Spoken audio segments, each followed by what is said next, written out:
Okay, it's started recording.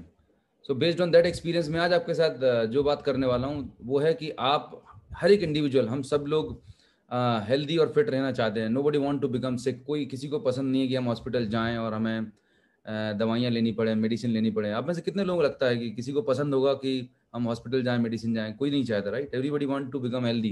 किसी को बीमार नहीं, कोई नहीं चाहता बीमार होना। लेकिन इसके बावजूद भी हमारे घर में, हमारे अड़ोस में, पड़ोस में, रिलेशन में और इवन हमारी फैमिली में हम खुद कहीं ना कहीं कोई ना कोई हेल्थ रिलेटेड इशू को फेस कर रहे होते हैं। मतलब छोटी छोटी समस्या हो सकती हैं, वो हेयर फॉल हो सकता है, आपकी जनरल वीकनेस हो सकती है कि दिन भर हम काम करते हैं लेकिन एनर्जी नहीं है, बॉडी में दर्द हो सकता है, बैक पेन हो सकता है ना, कमर में दर्द हो सकता है, लोगों को डाइजेशन की प्रॉब्लम हो सकती है, राइट? ऐसे ये छोटी छोटी प्रॉब्लम्स हैं जिनको हमने अपनी ज़िंदगी का हिस्सा बना लिया है। बड़ी प्रॉब्लम तो है बीपी, शुगर है, राइट? ये ऐसी बीमारियां हैं जो हमारी ज़िंदगी का एक है ना, एक अभिन्न हिस्सा बन चुकी, इंडिस्पेंसिबल पार्ट बन चुकी। किसी से भी पूछो और कैसे हो, 40 ईयर्स एंड अब से सब कुछ बढ़िया है, बस मेरी एक बीपी की टैबलेट चलती है, सुबह ब्रेकफास्ट से ले लेता हूँ, और क्या, और सब बढ़िया है।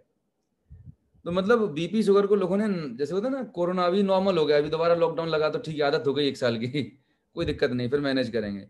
सो पीपल आर मेंटली रेडी कि हाँ बीपी शुगर होना है 40 के बाद और हमें जिंदगी भर दवाइयाँ खानी है। बट जस्ट इमेजिन करिए कि अगर आपको कुछ ऐसा सोल्यूशन मिले, अगर आपको कुछ ऐसी इंफॉर्मेशन मिले जिससे आपको ये दवाइयाँ खाने की नौबत ही ना आए। जस्ट इमेजिन, क्योंकि जो हम मेडिसिन खाते हैं वो again it's an allopathy, right? Drugs होते हैं, केमिकल्स होते हैं, उनके कुछ इफेक्ट होते हैं तो साइड इफेक्ट बहुत सारे होते हैं, राइट? और हमारी बॉडी जो है, हम नेचर को बिलोंग करते हैं। तो हम ऐसा क्या करें अपने खान पान में, अपनी लाइफस्टाइल में, ऐसे क्या चेंजेस करें जिससे हमें इन बीमारियों से हम अपने आप को, अपनी फैमिली को बचा सकें? Point number 1। दूसरी बात ये है कि अगर हमें कोई लाइफस्टाइल डिजीज है, अगर किसी पर्सन को, किसी इंडिविजुअल को ऑलरेडी कोई लाइफस्टाइल डिजीज है, तो हम अपनी लाइफस्टाइल में ऐसा क्या मॉडिफिकेशन करें, अपने न्यूट्रिशन में, अपनी डाइट में क्या ऐसे चेंजेस करें जिससे हमारी जो मेडिसिन पर डिपेंडेंसी है वो मिनिमाइज हो जाए। मतलब सिर्फ नाम के लिए, कंट्रोल करने के लिए हमें कुछ मेडिसिन लेनी पड़े, राइट? तो आज मैं बात करने वाला हूँ लाइफस्टाइल डिजीजेस के बारे में। ये डिजीजेस का रूट कॉज क्या है, बीमारियां क्यों होती हैं, राइट? उसको हम समझेंगे। और उनको कंट्रोल करने के लिए आपको क्या अपने रूटीन में चेंजेस करने होंगे, लाइफस्टाइल में चेंजेस करने होंगे, एंड क्या सोल्यूशन क्या है, नेचर ने आपको क्या सोल्यूशन दे रखा है, right? So I hope you all are ready. So मैं अभी आपके साथ स्क्रीन शेयर करने वाला हूँ। Yes, from here onwards I will discuss. So बेहतर स्वास्थ्य, ऑप्टिमम हेल्थ में आप सबका बहुत बहुत स्वागत है। एंड एक बारी मैं किसी को को-होस्ट बना देता हूँ so that he will help me out, right? Sudhir, मैं आपको कोस्ट बना दे रहा हूँ, अगर कुछ रहता है, टेक्निकल इशू रहता है तो you just let me know, right? आप म्यूट पर रहिएगा, मैंने आपको कोस्ट बना दिया, अगर कुछ ऑडियो वीडियो में प्रॉब्लम आता है just let me know. So yes, बेहतर स्वास्थ्य क्या है, राइट? कई बार लोगों को लगता है कि अगर हमें कोई बीमारी नहीं है तो हम स्वस्थ हैं। ऐसा नहीं है। Absence of disease is not an health. मतलब ओवरऑल वेलबींग, फिजिकल, मेंटल है, स्पिरिचुअल है, सोशल है, अगर आप सभी तरीके से, कई बार लोग फिजिकली फिट है लेकिन मेंटली फिट नहीं है, तो वो हेल्थ का स्टेटस नहीं है। WHO की डेफिनेशन है कि आप फिजिकली, मेंटली, सोशली, स्पिरिचुअली, आप ओवरऑल अगर आपकी वेलबींग है, then you are having an good health status, right? आपकी हेल्थ एक अच्छी हेल्थ मानी जाती है, आप ऑप्टिमम हेल्थ पे रह सकते हैं। तो आप कैसे अच्छी हेल्थ मेंटेन करें, ऐसा क्या करें जिससे आप अपनी हेल्थ को बेहतर रख सकें? तो उसके लिए there are 4 pillar of optimum health, right? 4 pillars हैं, 4 ऐसे काम हैं जिनको अगर आप डेली बेसिस पर अगर अपने रूटीन का हिस्सा बना लेते हैं तो definitely you can maintain a good health, अपने आप को हेल्दी और फिट रख सकते हैं। जैसा आप स्लाइड पे देख रहे हैं, यहाँ पर लिखा हुआ है अर्न, EARN। जिस तरीके से हम और आप वेल्थ को अर्न करते हैं, सिमिलरली यहाँ पर हम भी हेल्थ को अर्न कर सकते हैं। यहाँ पर E स्टैंड फॉर एक्सरसाइज। मैं आपको कोई नई चीज नहीं बता रहा हूँ, ये हम और आपको सबको पता है कि हेल्दी रहना है तो नियमित एक्सरसाइज करना चाहिए, घूमने फिरने जाना चाहिए, वॉकिंग करनी चाहिए। ये पता होने के बावजूद कितने लोग जाते हैं? सबको पता है कि स्मोकिंग नहीं करनी चाहिए, लिकर नहीं लेना चाहिए, फिर बावजूद लेते हैं। तो कहीं ना कहीं हम खुद रिस्पॉन्सिबल हैं, ऐसा नहीं कि हमें नहीं पता हो। तो एक बार फिर आपको, मतलब है ना, बेसिक्स चीज़ों को मैं ध्यान आकर्षित करना चाहूँगा, दोबारा से आपको बताना चाहूँगा कि जो चीज़ें हमारे हिंदुस्तान में, आयुर्वेदा में हमारे बड़े बुजुर्ग हमें बताते आए हैं, अगर हमने उन चीज़ों को फॉलो करना शुरू कर दिया, इम्प्लीमेंट करना शुरू कर दिया, तो निश्चित मानिए वो जो पहले ज़माने का 20, 30, 40 साल पहले का रूटीन होता था, दिनचर्या होती थी, वो दिनचर्या, वो रूटीन अगर हमने अडॉप्ट कर लिया, जितना मैक्सिमम पॉसिबल हो सकता है, 100% तो पॉसिबल नहीं है, पर जितना अडॉप्ट हम कर सकें उतना हमारे हेल्थ के लिए बेनिफिशियल है। तो एक्सरसाइज करना, रेगुलर एक्सरसाइज। एक्सरसाइज का मतलब ये नहीं कि आपको जिम जाना है और योगा करना है। एक्सरसाइज का मतलब है बॉडी का वर्कआउट होना चाहिए, फिजिकल एक्टिविटी होनी चाहिए। आज की डेट में फिटमेंट्स आ चुके हैं, तो एक एटलीस्ट एक, अगर आपको अपनी अच्छी हेल्थ मेंटेन करनी है तो 5000 स्टेप पर डे का आपको टारगेट लेना चाहिए। इतना मिनिमम वॉकिंग आप अगर करते हैं तो आप अपने आप को बहुत हेल्दी और फिट रख सकते हैं। So regular exercise first of all. Second, positive attitude, very very important. लोग के साथ में बहुत अच्छी इनकम है, राइट, सब कुछ अच्छा चल रहा है, लेकिन उसके बाद भी अगर उनके दिमाग में टेंशन है, राइट, अगर वो स्ट्रेस्ड में है, तो उसके बाद भी वो अच्छी हेल्थ मेंटेन नहीं कर सकते, right. Let me disable the chat so that there will be no distraction. Okay, thank you. तो पॉजिटिव एटीट्यूड होना बहुत जरूरी है। ज्यादातर आज की दिमाग में जो बीमारियां हैं, जो स्ट्रेस का सबसे बड़ा रीजन है, मतलब स्ट्रेस किस बात का है कि पड़ोसी घर में गाड़ी आ गई है, पड़ोसी घर में हमसे बड़ा टीवी आ गया, पड़ोसी का बच्चा हमसे बड़े स्कूल में पढ़ रहा है, बेवजह के स्ट्रेस पाल रखे हैं। और सबसे बड़ा जो स्ट्रेस का रीजन है वो है हमारा सोशल मीडिया, हमारे न्यूज चैनल, टीवी चैनल्स।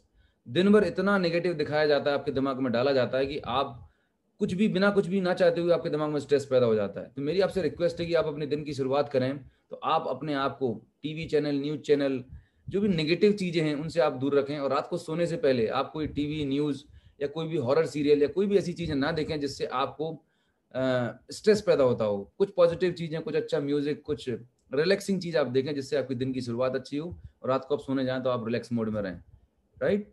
तीसरी चीज है वो है adequate rest. As a human body हम एक मशीन की तरह काम करते हैं, we need rest also, right. तो 6 से 8 घंटे की साउंड स्लीप, मिनिमम 6 घंटे से 8 घंटे की एक ऐसी नींद की रात को जब सोएं तो सुबह बिल्कुल उठें। बाद में अगर रात को आप बार बार उठ रहे हैं तो it's not a sound sleep. तो एक प्रॉपर स्लीप आपकी होना जरूरी है। और एन का मतलब होता है न्यूट्रिशन, मतलब बैलेंस डाइट। तो आप में से जितने भी लोग आज इस सेशन को अटेंड कर रहे हैं, मैं अगर आपसे बात करूं कि आप में से कितने लोगों को लगता है कि आज आप बैलेंस डाइट ले रहे हैं, तो बहुत सारे लोगों का जवाब होता है कि मैं ले रहा हूं। बहुत सारे लोग कंफ्यूज रहते हैं कि सर पता ही नहीं बैलेंस डाइट होती क्या है। पर let me tell you one thing, balance diet जो है, बैलेंस डाइट का मतलब क्या है, और राइट, और ओके, बहुत सारे लोगों को लगता है कि नहीं सर मैं तो दाल रोटी खा रहा हूँ और कोई भी तला भुना नहीं खाता हूँ, 2 रोटी सुबह 2 रोटी शाम को, दाल चावल खाता हूँ, मैं मतलब बहुत हेल्दी खाना ले रहा हूँ। मैं आपको बताना चाहूंगा ये बैलेंस डाइट नहीं होती है, कंट्रोल डाइट होती है, राइट। अच्छा, इन चारों चीजों में क्या चीज आपके कंट्रोल में है? एक्सरसाइज करना या ना करना आपके कंट्रोल में। आप चाहें तो कर सकते हैं, नहीं चाहेंगे तो कोई कुछ नहीं कर सकता। It's all dependence on you. Positive attitude रखना भी आपके हाथ में है, रेस्ट करना भी आपके हाथ में है। पर चौथा जो सबसे इंपॉर्टेंट पिलर है, जिस पे मैं आज पूरा प्रेजेंटेशन आज इसी पे बेस्ड है, न्यूट्रिशन बैलेंस डाइट पे बेस्ड है, कि बैलेंस डाइट आपके हाथ में लेना क्या है। आपके हाथ में ये है कि आप आज कौन सी सब्जी बनाएंगे, आप कौन सी दाल खाएंगे, ये आपके हाथ में है, ये चूज आप कर सकते हैं। बट जो सब्जी, दाल, फल, फूल, उनको कैसे प्रोड्यूस किया गया और वो आप तक कैसे पहुंचे, उनकी कैसे प्रोसेसिंग करी गई, वो आपके कंट्रोल में नहीं है। और ये सबसे बड़ा कंसर्न है आज हमारे देश में, राइट। हमारे देश में बहुत स्ट्रिक्ट कानून नहीं है, लोग कुछ भी एडल्ट्रेशन कर रहे हैं, मिलावट कर रहे हैं, जरूरत से ज्यादा केमिकल यूज कर रहे हैं। और वो adulteration, chemical, insecticide, pesticide, toxins कहीं ना कहीं हमारे बॉडी में धीरे धीरे जाके हमारे बॉडी को डैमेज कर रहे हैं। और फिर पता चल रहा है कि कैंसर जैसी खतरनाक बीमारी हो गई। तो आज हम बात करेंगे हम ऐसा क्या करें, आप अपने लाइफस्टाइल में ऐसा क्या करें, कुछ ऐसा न्यूट्रिशन लें जिससे आपके बॉडी में जो टॉक्सिन्स जा रहे हैं वो टॉक्सिन आपके बॉडी से बाहर निकल जाए और अपने आप को, आप अपनी बॉडी को प्रोटेक्ट कर सकें, राइट। सो इस चीज को डिटेल में समझने के पहले लेट्स अंडरस्टैंड ह्यूमन बॉडी। हम अपने बॉडी के बारे में समझते हैं कि हमारा ह्यूमन बॉडी है ये एक्चुअली में बना कैसे है, इसका पूरा सिस्टम कैसे काम कर रहा होता है। और एक थेरेपी है जिसको मैं बोलता हूँ सेलुलर नरिशमेंट थेरेपी। जैसे एक आयुर्वेदा है, नेचुरोपैथी है, एक्यूप्रेशर है, तमाम तरह की अलग अलग थेरेपीज हैं और हर एक थेरेपी का अपना एक ऑब्जेक्टिव होता है जिसके अपने अलग एडवांटेजेस होते हैं। तो सेलुलर नरिशमेंट थेरेपी के पीछे जो साइंस है वो ये है कि हमारे बॉडी की जो सबसे छोटी स्ट्रक्चरल फंक्शनल यूनिट होती है वो सेल होती है, राइट। यहाँ पर आप देख रहे होंगे स्क्रीन पर, सबसे छोटी यूनिट होती है सेल। और ह्यूमन बॉडी लगभग 63 ट्रिलियन, मतलब ह्यूज नंबर्स हैं, इतनी सेल से मिलकर बना होता है। और ये जो सेल है, एक सेल, हमारी लाइफ की सारी लिविंग एक्टिविटीज इस सेल के अंदर ऑपरेट हो रही होती है। जो भी हम एक्टिविटीज कर रहे हैं, हमारा जो हम खाना खाते हैं वो न्यूट्रिशन सेल के अंदर जा रहा होता है, सेल के अंदर से हमें एनर्जी प्रोड्यूस हो रही होती है। हमारे बॉडी में जितनी भी लिविंग प्रोसेस चल रही है वो सेल के लेवल पर चल रही होती है। मतलब हमारे बॉडी को अगर बात करें कि कौन रिप्रेजेंट कर रहा है, तो हमारी बॉडी के सेल जो है वो एक रिप्रेजेंटेशन है। तो जब ये सेल आपस में मिलती हैं तो बनते हैं टिश्यूज, टिश्यूज आपस में मिलते हैं तो बनते हैं ऑर्गन, और ऑर्गन आपस में मिलते हैं तो बनते हैं सिस्टम। हमारे बॉडी में अलग अलग काम करने का अलग अलग सिस्टम है। जैसे कि सर्कुलेटरी सिस्टम अलग है, जिसका काम है पूरे बॉडी में ब्लड को सप्लाई करना। डाइजेस्टिव सिस्टम का काम है पूरे बॉडी में डाइजेशन को मेंटेन करना। एक्सक्रीटरी सिस्टम का है हमारे बॉडी से पूरे टॉक्सिन्स को, वेस्ट मटेरियल को निकालना, राइट। रिप्रोडक्टिव सिस्टम का एक अलग काम है। एंडोक्राइन सिस्टम का अलग काम है, राइट। इम्यूनिटी सिस्टम का एक अलग काम है। तो हमारे बॉडी में अलग अलग डिपार्टमेंट्स हैं, अलग अलग सिस्टम है, जिनकी अपना एक जिम्मेदारी है। जब ये सिस्टम आपस में मिलके काम कर रहे होते हैं तो एक एज ए पूरी बॉडी मशीनरी हमारी काम कर रही होती है। जैसे कि हमारे देश में अलग अलग डिपार्टमेंट होते हैं, किसी कंपनी में अलग अलग डिपार्टमेंट होते हैं। अगर सारे डिपार्टमेंट आपस में कोऑर्डिनेशन से काम करेंगे तो एक कंपनी, एक संस्था, एक देश बहुत अच्छे से चलने वाला है। लेकिन अगर कोई डिपार्टमेंट दूसरे डिपार्टमेंट से क्लैश कर ले, कोऑर्डिनेट नहीं करे, तो क्या लगता है वो सिस्टम ठीक से काम कर पाएगा? नहीं कर पाएगा। सेम हमारी ह्यूमन बॉडी के साथ में है। तो कोई भी सिस्टम का मेन काम क्या है? सेल। अब सेल को जो प्रॉपर न्यूट्रिशन मिलना चाहिए, प्रॉपर प्रोटीन विटामिन मिलना चाहिए, वो नहीं मिल पा रहा है। उसका सबसे बड़ा रीजन ये है कि हमारी अनहेल्दी लाइफस्टाइल हो चुकी है, हमारा खाने पाने का रूटीन पूरा डिस्टर्ब हो चुका है, और ऊपर से टॉक्सिन्स और पोल्यूशंस सेल के अंदर एक्यूमुलेट होते जा रहे हैं जो निकल नहीं रहे। तो इससे हो क्या रहा है, ओवरऑल जो सेल की परफॉर्म करने की कैपेसिटी थी वो धीरे धीरे रिड्यूस होती जा रही है। मतलब अगर आपके डाइजेशन, लिवर की सेल्स जो परफॉर्म करना चाहिए, अगर वो प्रॉपर परफॉर्म नहीं करेगी, इसका मतलब आपका लिवर ठीक से काम नहीं करेगा। जब लिवर ठीक से काम नहीं करेगा तो क्या होगा? आपको डाइजेशन से रिलेटेड प्रॉब्लम होने लगेगी। अब आप डाइजेशन के लिए चूरन खा लें, लग्जेटिव खा लें, कुछ भी कर लें, वो सिर्फ टेम्परेरी काम है।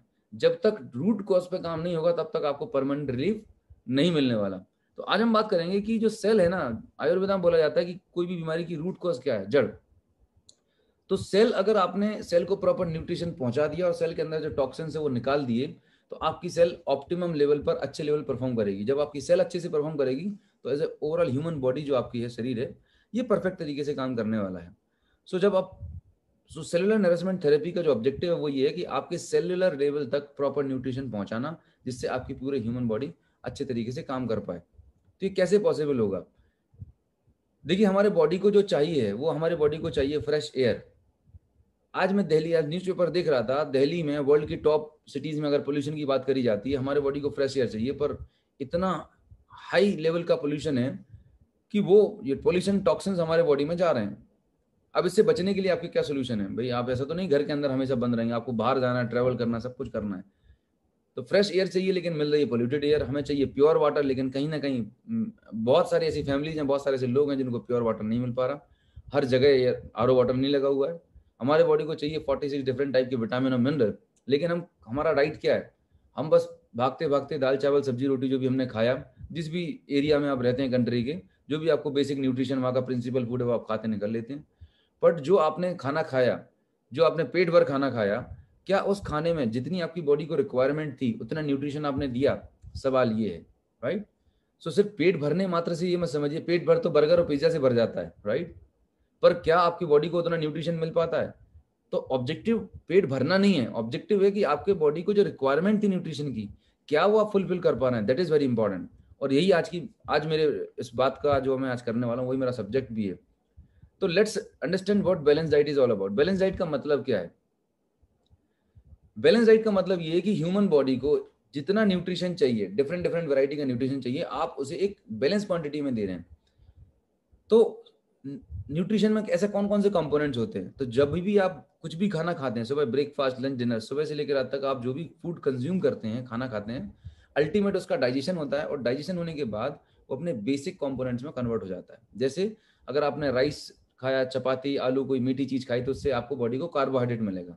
कार्बोहाइड्रेट आगे ग्लूकोज में कन्वर्ट होता है, जिससे आपकी बॉडी को एनर्जी मिलती है, राइट। फिर आपने कोई ऑयली सब्सटेंस खाया, उससे आपको फैट मिलता है। दाल, दूध, नॉनवेज से आपको प्रोटीन मिलता है। फाइबर और विटामिन, मतलब फ्रूट्स एंड वेजिटेबल से आपको विटामिन और मिनरल्स मिलते हैं। फाइबर आप सैलड से मिल रहे हैं। और वाटर मतलब जो भी आपको 8 से 10 गिलास पानी चाहिए। दिस इज व्हाट हमारा डेली बेसिस पे कंजप्शन है। अब सवाल ये पैदा होता है कि आपको लग रहा है कि मैं तो नहीं, बहुत अच्छा खाना खा रहा हूँ, मैं, मेरी डाइट बहुत अच्छी है।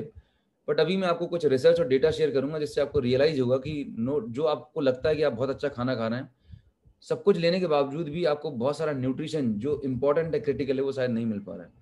तो इंडिया में सर्वे किया गया हमारे डाइट का, कि हमारी डाइट में क्या क्या कंपोनेंट होते हैं। तो सर्वे में ये पाया गया कि मैक्सिमम लोगों की जो डाइट है इंडिया में, हमारी डाइट में कार्बोहाइड्रेट और फैट जो है ये ज़्यादा क्वांटिटी में रहते हैं। मतलब जितनी आपकी बॉडी की रिक्वायरमेंट है उससे आप ज़्यादा ले रहे हैं। और कार्बोहाइड्रेट से आपको मिलता है एक्स्ट्रा कैलोरीज। तो जब आप एक्सेस क्वांटिटी में कार्ब्स और फैट खाएंगे वो बॉडी में जाके फैट में कन्वर्ट हो जाता है। जब फैट बढ़ेगा तो आपको ओबेसिटी बढ़ेगी, वजन बढ़ेगा, और उसके बाद आपको type 2 diabetes, BP, sugar, heart attack और तमाम तरह की प्रॉब्लम्स आपको होना शुरू हो जाएंगी। तो सबसे इंपॉर्टेंट चीज़ है, आपको अंडरस्टैंड करना पड़ेगा कि अगर आपको अपनी हेल्थ अच्छी रखनी है तो आपके डाइट में अगर आप कार्ब्स और फैट ज़्यादा क्वांटिटी में ले रहे हैं तो उसकी मिनिमम कम से कम क्वांटिटी करिएगा। जंक फूड जो आप ले रहे हैं इसको मिनिमाइज करिएगा। नहीं तो आज की डेट में ट्रेंड है, कहीं भी बाहर जा रहे हैं, शाम को भूख लग रही है, वीकेंड पे जा रहे हैं तो हम पार्टी करते हैं, जंक फूड खा रहे हैं। अल्टीमेटली आप पैसा खर्च करके अपने आप को बीमार करने की तैयारी कर रहे हैं। सी, आप रेस्टोरेंट जा रहे हैं, आप जितनी भी फास्ट फूड की रेस्टोरेंट की चेन है, ये क्या है, आप अपने आप को इन्वेस्टमेंट कर रहे हैं बीमार होने के लिए। ईएमआई दे रहे हैं हर महीने, वीकेंड्स पे जाके आप 500-1000 रुपये खर्चा करते हैं कि आने वाले 5 साल बाद मुझे बीपी शुगर हो जाए। हमें सोचने की जरूरत है हम किस डायरेक्शन में जा रहे हैं। It is your hard and money. आप उसी से फ्रूट जूस ले सकते हैं, आप उसी से न्यूट्रिशन की अच्छी चीजें ले सकते हैं। पैसा आपका है, हेल्थ आपकी है, बट आपको डिसाइड करना है कि आप उस पैसे को कहाँ इन्वेस्ट कर रहे हैं। तो कार्ब्स और फैट्स कम मात्रा में है, बट ज़्यादा मात्रा में जो आपको मिल रहा है उसको आपकी क्वांटिटी कम करना है। प्रोटीन, विटामिन, मिनरल ये आपको जितना लेना चाहिए उतना आपके डाइट में नहीं है, राइट। तो इसकी क्वांटिटी आपको इंप्रूव करने की ज़रूरत है, जो आपको आगे वाली स्लाइड में मैं शेयर करने वाला हूँ। तो जब आप अपनी डाइट में इनका बैलेंस बना लेंगे तब जाके आपकी डाइट एक बैलेंस डाइट होने वाली है। बैलेंस डाइट ना मिलने का सबसे बड़ा रीज़न क्या है? हमारी लाइफस्टाइल।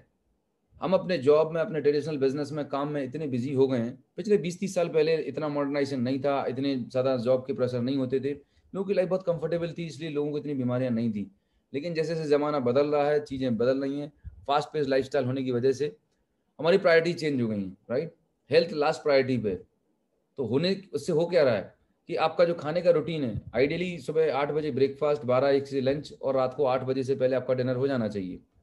ब्रेकफास्ट हैवी होना चाहिए, लंच थोड़ा लाइट होना चाहिए, डिनर बिल्कुल लाइट होना चाहिए। मैं आप जितने भी लोग इस सेशन को अटेंड कर रहे हैं, मैक्सिमम लोगों के साथ क्या हो रहा है? उल्टा हो रहा है। ब्रेकफास्ट कभी होता ही नहीं है, और खासकर वुमेन के साथ में तो वो पूरी घर को केयर करने में इतनी बिजी रहती हैं कि मैक्सिमम वुमेन्स वो ब्रेकफास्ट ही नहीं करती। उनका सीधा लंच होता है सबको खिलाने पिलाने के बाद 2 बजे।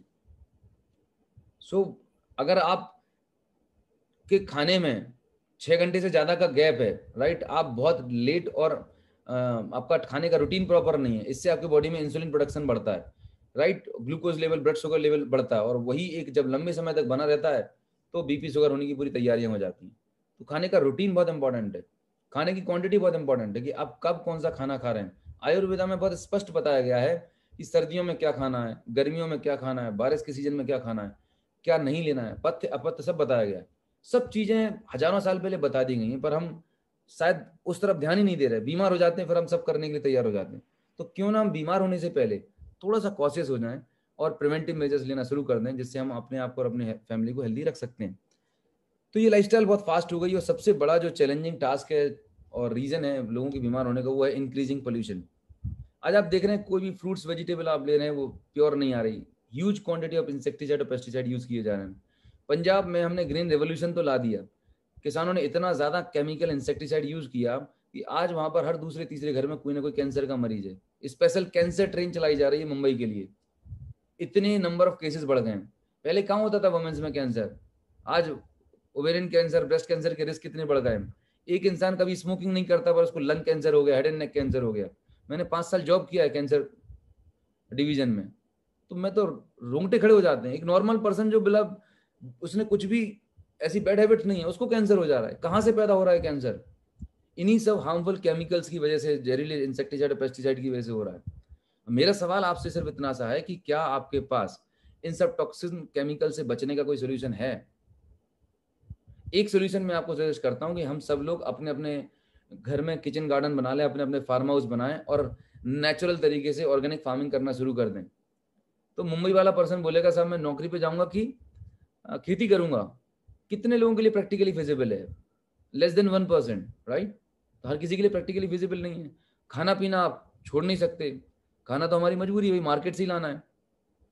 तो इसमें बहुत सारा रिसर्च किया गया कि हम ऐसा क्या करें जिससे ये जो हमारे बॉडी में टॉक्सिन और पोल्यूशन जा रहे हैं ये न्यूट्रलाइज हो जाए, इनएक्टिव हो जाए, और इनसे होने वाला जो डैमेज है उनसे हम अपने आप को प्रोटेक्ट कर लें। दूसरी चीज है फ्री रेडिकल्स।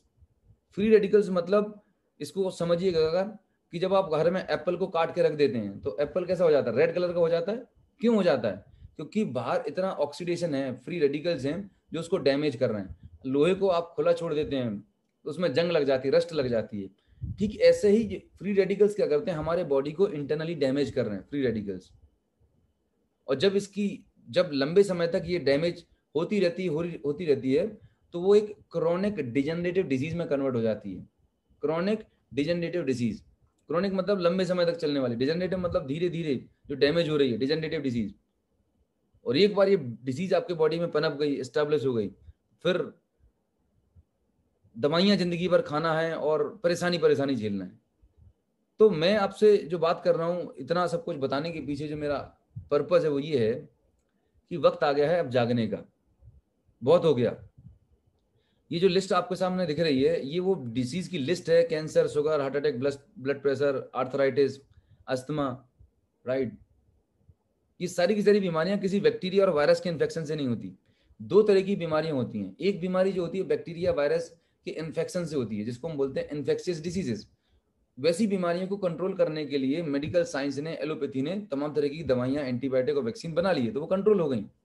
जैसे अभी कोविड आया, ये वायरस की वजह से हो रहा है तो उसके लिए वैक्सीन बना लिया, काम खत्म, वैक्सीन लग जाएगा, इम्यूनिटी डेवलप हो जाएगी, काम खत्म हो जाएगी। लेकिन ये जो बीमारियां हैं, इन बीमारियों के साथ सबसे बड़ा चैलेंज ये है, बीपी, शुगर, हार्ट अटैक के साथ में, कि ये बीमारी कभी एक दिन में डेवलप नहीं होती।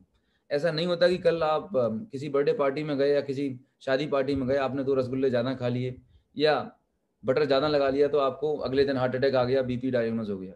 ऐसा नहीं होता, एक दिन में डेवलप नहीं होती। ये बीमारी आपके बॉडी में धीरे धीरे डेवलप हो रही होती है, और जब ये डेवलप हो रही होती है तब आपको पता नहीं रहता। पता कब चलता है? पता चलता है ऑल ऑफ सडन, कि कल तो वर्मा जी से मिला था, शाम को बहुत बढ़िया थे, और आज सुबह वर्मा जी आईसीयू में एडमिट है। क्या हो गया? क्योंकि उनको हार्ट अटैक आ गया। तो वर्मा जी को, यहाँ पर अगर कोई मिस्टर वर्मा हो तो don't take it personal, I am just taking an example. Verma ji को रातों रात हार्ट अटैक नहीं आया। वर्मा जी ने पिछले 20 साल बहुत कड़ी मेहनत करी हार्ट अटैक लाने के लिए। वर्मा जी ने कभी सुबह वॉकिंग नहीं करी, वर्मा जी ने दबा के रसगुल्ले खाए, दबा के कार्बोहाइड्रेट खाया, और कभी वीकेंड में पार्टी होती थी, सब कुछ होते, सारे अच्छे काम जो करने चाहिए हार्ट अटैक लाने के लिए उन्होंने किए। अब हार्ट अटैक आ गया, अब भगवान के पास मंदिर में जाके विनती करना है कि भगवान बचा लो। भगवान क्या करेंगे बताइए मुझे? वी आर रिस्पॉन्सिबल, हम जिम्मेदार हैं इन बीमारियों के लिए, हमने अपनी गलतियों से पैदा करी हैं। तो जब ये बीमारियां हमने पैदा करी हैं तो हम ही खत्म कर सकते हैं ना। अगर अभी किसी को बोला जाए, इसीलिए बोला जाता है कि once you achieve age of 25 years, 20-25 साल के जब हो जाते हैं, आपको साल में एक बार एनुअल हेल्थ चेकअप करा लेना चाहिए। उससे पता क्या होगा कि अगर आपके बॉडी में कोई भी पैरामीटर डिस्टर्ब हो रहा होगा तो आपको पहले से पता चल जाएगा। थोड़ा सा अगर शुगर लेवल, मतलब प्री डायबिटिक कंडीशन में है, आपकी शुगर 170-180 के आसपास जा रही है, 200 के ऊपर नहीं गई है, तो आप कंट्रोल कर सकते हैं। लिपिड प्रोफाइल थोड़ा सा बड़ा है तो आप उसे कंट्रोल कर सकते हैं। तो अगर आपको हेल्दी और फिट रहना है तो आपको एक बार साल में एक बार कंप्लीट चेकअप कराना चाहिए। आपकी एनिवर्सरी, बर्थडे आप फिक्स कर लीजिए, पर कराते रहिए, जिससे अगर कोई भी प्रॉब्लम होगी तो आप उसको अर्ली एज में, बहुत अर्ली से डिटेक्ट कर सकते हैं। पर हम ऐसा नहीं करते। क्यों नहीं करते? अरे यार सर, कुछ भी अगर हमने चेकअप कराया, कुछ भी चीजें डिस्टर्ब निकलेगी तो टेंशन शुरू हो जाएगी। अच्छा, जब हार्ट अटैक आएगा तब ज्यादा टेंशन होगी कि अभी अगर हम चेकअप करा लें और थोड़ा सा कोलेस्ट्रॉल बढ़ा निकले और हम अपने लाइफस्टाइल को चेंज करके उसे कंट्रोल कर लें। समझदारी कहाँ पर है? हमें सोचने की जरूरत है। हमारे पास जो 2 व्हीलर 4 व्हीलर है ना, उसकी हम साल में 4 बार 5 बार सर्विस कराते हैं खराब होने से पहले।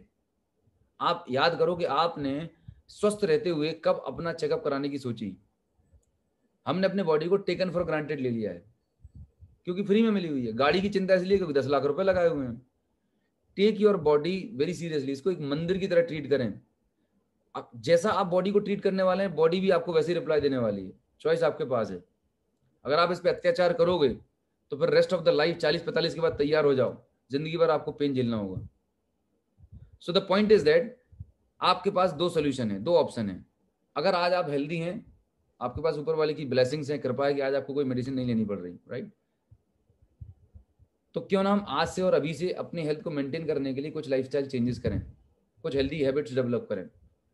दूसरा ऑप्शन हो सकता है बहुत सारे लोगों के पास, सर अभी तो कोई दिक्कत नहीं है, कोई चैलेंज नहीं है, जब हार्ट अटैक आएगा तब मैं कुछ चेंजेस करूंगा, तब मैं कुछ समझूंगा आपकी बात को। तो चॉइस आपके पास है। तब आप अगर बाद में करेंगे तब आपके हाथ में चीजें नहीं होंगी, चीजें आज आपके हाथ में, कंट्रोल में। अगर आज से अभी आप काम करेंगे, अभी आप जो काम करेंगे हो सकता है 100-200-500-1000 रुपए में काम निपट जाएगा, लेकिन जब बीमार होने की बात करेंगे तो लाखों रुपए लग जाएंगे, फिर भी आराम नहीं मिलने वाला। So I am talking about prevention. Prevention is always better than cure.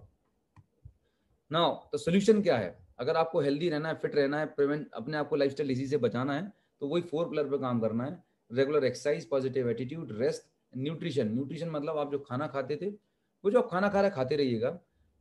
खाने में आप जो एक्स्ट्रा कैलोरी जंक फूड लेते थे उसको मिनिमाइज कर दीजिएगा। अब आपके खाने में जो न्यूट्रिएंट नहीं मिल पा रहा है, हो सकता है कुछ विटामिन, कुछ मिनरल, कुछ प्रोटीन जो आपको चाहिए वो नहीं मिल पा रहा है, उसको आप नेचुरल तरीके से सप्लीमेंट के माध्यम से पूरा कर सकते हैं। अगर आप वो पूरा कर देंगे अभी से, तो फ्यूचर में आपको मेडिसिन लेने की नौबत नहीं आएगी। चांसेस हैं 99% या मोर देन 90% चांसेस है कि आपको मेडिसिन की जरूरत नहीं पड़ेगी, क्योंकि आपने अपनी हेल्थ को मेंटेन करके रखा हुआ है। अगर आप ऐसा नहीं करते हैं तो आने वाले 5, 10, 15 साल के बाद दवाइयां खाने के लिए तैयार हो जाइए। चॉइस आपके पास है कि आप क्या करना पसंद करते हैं, right. Now coming to the protein part. मैंने बात किया कि आप और हम जो खाना खाते हैं उसमें कार्बोहाइड्रेट भी होता है, फैट भी होता है। ये चीज़ें, दो चीज़ें आपको बाय डिफॉल्ट आपके खाने में मिल रही हैं और ज़्यादा क्वांटिटी में मिल रही हैं, इसे कम करना है। प्रोटीन आपकी डाइट का एक बहुत इंपॉर्टेंट एलिमेंट होता है। बहुत सारे लोग इसके बारे में कंफ्यूज हैं, बहुत सारे लोगों को मिसअंडरस्टैंडिंग है, but let me clear all the misunderstanding. Protein basically क्या है? प्रोटीन हमारे बॉडी का बिल्डिंग ब्लॉक है। प्रोटीन हमारे बॉडी को स्ट्रेंथ प्रोवाइड करता है। ह्यूमन बॉडी में, आपकी बॉडी में बोन्स भी होती हैं, प्रोटीन मसल्स भी हैं, वाटर भी है। हमारे बॉडी में डिफरेंट डिफरेंट कंपोनेंट होते हैं। प्रोटीन उसमें से एक बहुत ही इंपॉर्टेंट और क्रिटिकल कंपोनेंट है, राइट। अब सवाल ये पैदा होता है कि एक नॉर्मल पर्सन को कितना प्रोटीन लेना चाहिए, how much protein one should take on a daily basis. So there are some guidance, WHO ने कुछ गाइडलाइन दिया हुआ है, राइट। तो एक एडल्ट के लिए 18 ईयर एंड अबव कोई इंडिविजुअल है, एक नॉर्मल हेल्दी इंडिविजुअल है, उसको 1 kg बॉडी वेट पर 1 ग्राम प्रोटीन लेना चाहिए। और ये मैं नहीं बोल रहा हूँ, आज आप टीवी पे ऐड देखते होंगे, अभी लेटेस्ट शुरू किया है, अक्षय कुमार ऐड पे आता है कि आपका जितना वजन उतना प्रोटीन लेना चाहिए। आज से 20-30 साल पहले तो आपको पता ही नहीं था, क्योंकि उनके प्रोटीन में उतना जो पाउडर आते थे मार्केट में उसमें प्रोटीन होते ही नहीं था। अभी आपको मैं बताने वाला हूँ। तो WHO की गाइडलाइन पे हम बात कर रहे हैं, 1 kg बॉडी वेट पर 1 ग्राम प्रोटीन। तो अभी आपको मैं एक छोटी सी एक्सरसाइज सजेस्ट कर रहा हूँ, जितने भी लोग आज सेशन को अटेंड कर रहे हैं, आपको पता है कि आप सुबह से लेके क्या खा खाते हैं, सुबह से लेकर रात तक आपको डाइट आपको पता है। उसमें से आपको प्रोटीन पार्ट कैलकुलेट करना है कि how much protein you are consuming on a daily basis, right. अभी मैं चार्ट बताऊंगा, उससे आपको क्लियर हो जाएगा। बच्चों को कितना चाहिए? बच्चे चूंकि ग्रोइंग एज होती है, उनका ओवरऑल डेवलपमेंट हो रहा होता है, तो they need extra protein. 1 kg body weight पर 1.5 ग्राम प्रोटीन चाहिए, 1.5 ग्राम प्रोटीन चाहिए। और जो प्रेग्नेंट और लैक्टेटिंग मदर्स हैं उनके लिए थोड़ा सा और एक्स्ट्रा प्रोटीन चाहिए, दे नीड 1.75 ग्राम प्रोटीन पर 1 kg बॉडी वेट, उनको खुद के लिए और ग्रोइंग फीटस के लिए। ज्यादातर वुमेन्स ड्यूरिंग प्रेगनेंसी में जितनी आजकल जो कॉम्प्लिकेशंस आ रहे हैं, बाय बर्थ जो प्रॉब्लम्स आते हैं, बच्चे अंडरवेट हो रहे हैं, क्यों हो रहे हैं? क्योंकि उनको प्रोटीन ही नहीं दिया जा रहा। प्रोटीन जो दिया जाता है, जो नर्सिंग होम में यहाँ वहाँ सजेस्ट किया जाता है, उसमें प्रोटीन कंसंट्रेशन होती नहीं है, चॉकलेट फ्लेवर और चीनी भरी रहती है, क्योंकि हमें उसकी एजुकेशन नहीं है, राइट। सजेस्ट कर दिया और हमने खा लिया। सो अभी मैं एज्यूम कर रहा हूँ कि आप सब लोग 18 ईयर एंड अबव हैं। अगर आपकी बॉडी वेट 60 kg है, 70 kg है, तो अगर आप 60 kg के, तो unit 60 gram protein per day. But वो जानने से पहले ये समझते हैं कि प्रोटीन एक्चुअली करता क्या है आपके बॉडी में, प्रोटीन का क्या फंक्शन है। Let's understand. हमारे बॉडी में जो हमारे हेयर हैं, हमारी जो स्किन है और हमारे जो नेल्स हैं, they all are made up of protein. Hair, skin, nail हमारे बॉडी में जो है वो प्रोटीन से बना होता है। आपके बॉडी में जो हीमोग्लोबिन है, जो आपके बॉडी में ऑक्सीजन को ट्रांसपोर्ट करता है, ब्लड में पूरे बॉडी में डिस्ट्रीब्यूट करता है, तो हीमोग्लोबिन में भी प्रोटीन एक बहुत बड़ा इंपॉर्टेंट कॉम्पोनेंट होता है। लोगों को एक कंफ्यूजन है कि हीमोग्लोबिन मतलब iron. For your kind information में बताना चाहूंगा, हीमोग्लोबिन दो चीजों से मिलकर बनता है। एक तो हीम पार्ट होता है, दूसरा होता है ग्लोबिन पार्ट। जो हीम पार्ट होता है वो होता है आयरन, राइट, और जो ग्लोबिन पार्ट होता है प्रोटीन। जब आयरन और प्रोटीन आपस में मिल जाते हैं तब एक परफेक्ट हीमोग्लोबिन मॉलिक्यूल बनता है, राइट। हमारे बॉडी में जो ब्रेन टिश्यूज हैं, नर्व्स हैं, उसके ऊपर प्रोटीन की माइलिन शीट होती है, वो प्रोटीन चाहिए। आपके बॉडी में जितने भी एंजाइम्स हैं, हार्मोन्स हैं, चाहे वो इंसुलिन हार्मोन हो, चाहे वो थायराइड हार्मोन हो, they all are made up of protein. हमारे बॉडी में हमारा जो डिफेंस मैकेनिज्म सिस्टम है, इम्यून सिस्टम है, जो एंटीबॉडीज बनते हैं, उनको प्रोड्यूस करने के लिए आपको चाहिए प्रोटीन। आपके बॉडी में जितनी भी डैमेज है, रिपेयरिंग के लिए क्या चाहिए? प्रोटीन चाहिए। जस्ट मसल्स पार्ट आपके बॉडी में जितना है वो सब प्रोटीन से बना हुआ है। आपको क्या लगता है आपके बॉडी में जो प्रोटीन इतने सारे फंक्शन कर रहा है, they are the most important critical functions. अब 1 मिनट के लिए थोड़ा समझिएगा। मैंने आपको बताया कि हमारी ह्यूमन बॉडी एक मशीन की तरह काम करती है। आप इसमें जितना इनपुट डालेंगे उतना आउटपुट इससे एक्सपेक्ट कर सकते हैं। अब आपकी बॉडी को रिक्वायरमेंट है 60 ग्राम ऑफ प्रोटीन की, 60 to 70 ग्राम प्रोटीन चाहिए एक एडल्ट के लिए। और आप कंज्यूम अगर सफिशिएंट क्वांटिटी में प्रोटीन नहीं खाएंगे तो क्या आपको लगता है कि ये सारे जो फंक्शन आपके बॉडी में होने चाहिए ये परफेक्ट चलने वाले हैं? नहीं चलने वाले। चलिए समझते हैं कैसे। यहाँ पर एक चार्ट दिया हुआ है, इस चार्ट में आप समझिएगा कि अगर एक कोई healthy individual, normal individual 60 kg का है, ही नीड 60 ग्राम ऑफ प्रोटीन। अगर आप चपाती जो फुल्की होती है, वो एक चपाती पर डे लेते हैं तो लगभग 1 से 2 ग्राम प्रोटीन वहाँ पे मिल जाता है। दिन भर में अगर आपने 10 चपाती ले ली तो 10 से 12 ग्राम प्रोटीन आपको चपाती से मिल गया। एक कटोरी दाल में लगभग 2 से 4 ग्राम प्रोटीन होता है। अगर आपने 2 कटोरी दाल ले ली तो लगभग 4 से 6 ग्राम 8 ग्राम प्रोटीन वहाँ से मिल गया। 12 और 8 20 ग्राम हो गया। गलती से 1 आध ग्राम दूध भी ले लिया आपने तो 2-4 ग्राम वहाँ से आपको मिल गया।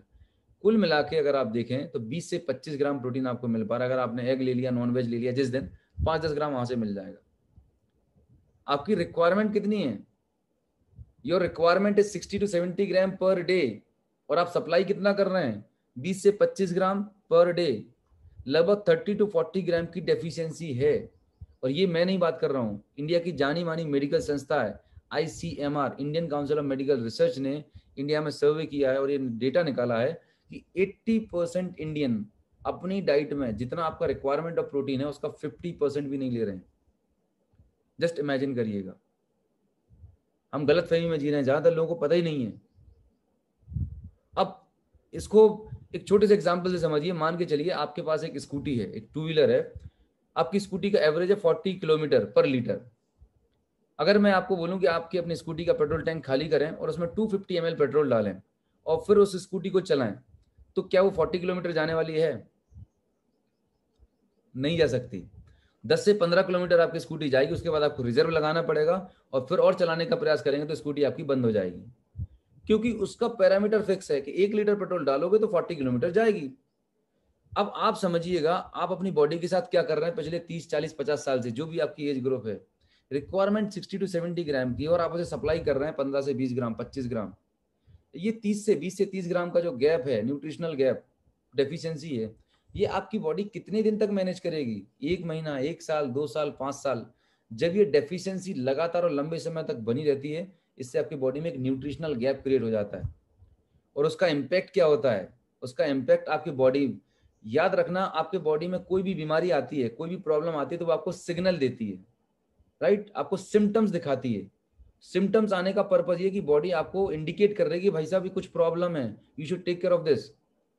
अगर आपको फीवर है, राइट, तो ये बॉडी का एक पॉजिटिव सिग्नल है कि बॉडी के अंदर कुछ प्रॉब्लम है, you should take care of that.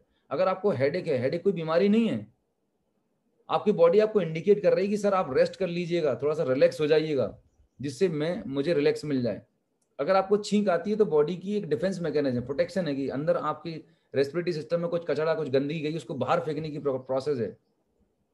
ये बॉडी की अपने सिम्टम्स इंडिकेट कर रही होती है। लेकिन जब हम ये इन सिम्टम्स को इग्नोर करते हैं लंबे समय तक, तो वही एक बड़ी क्रॉनिक डिजीज में कन्वर्ट हो जाती है।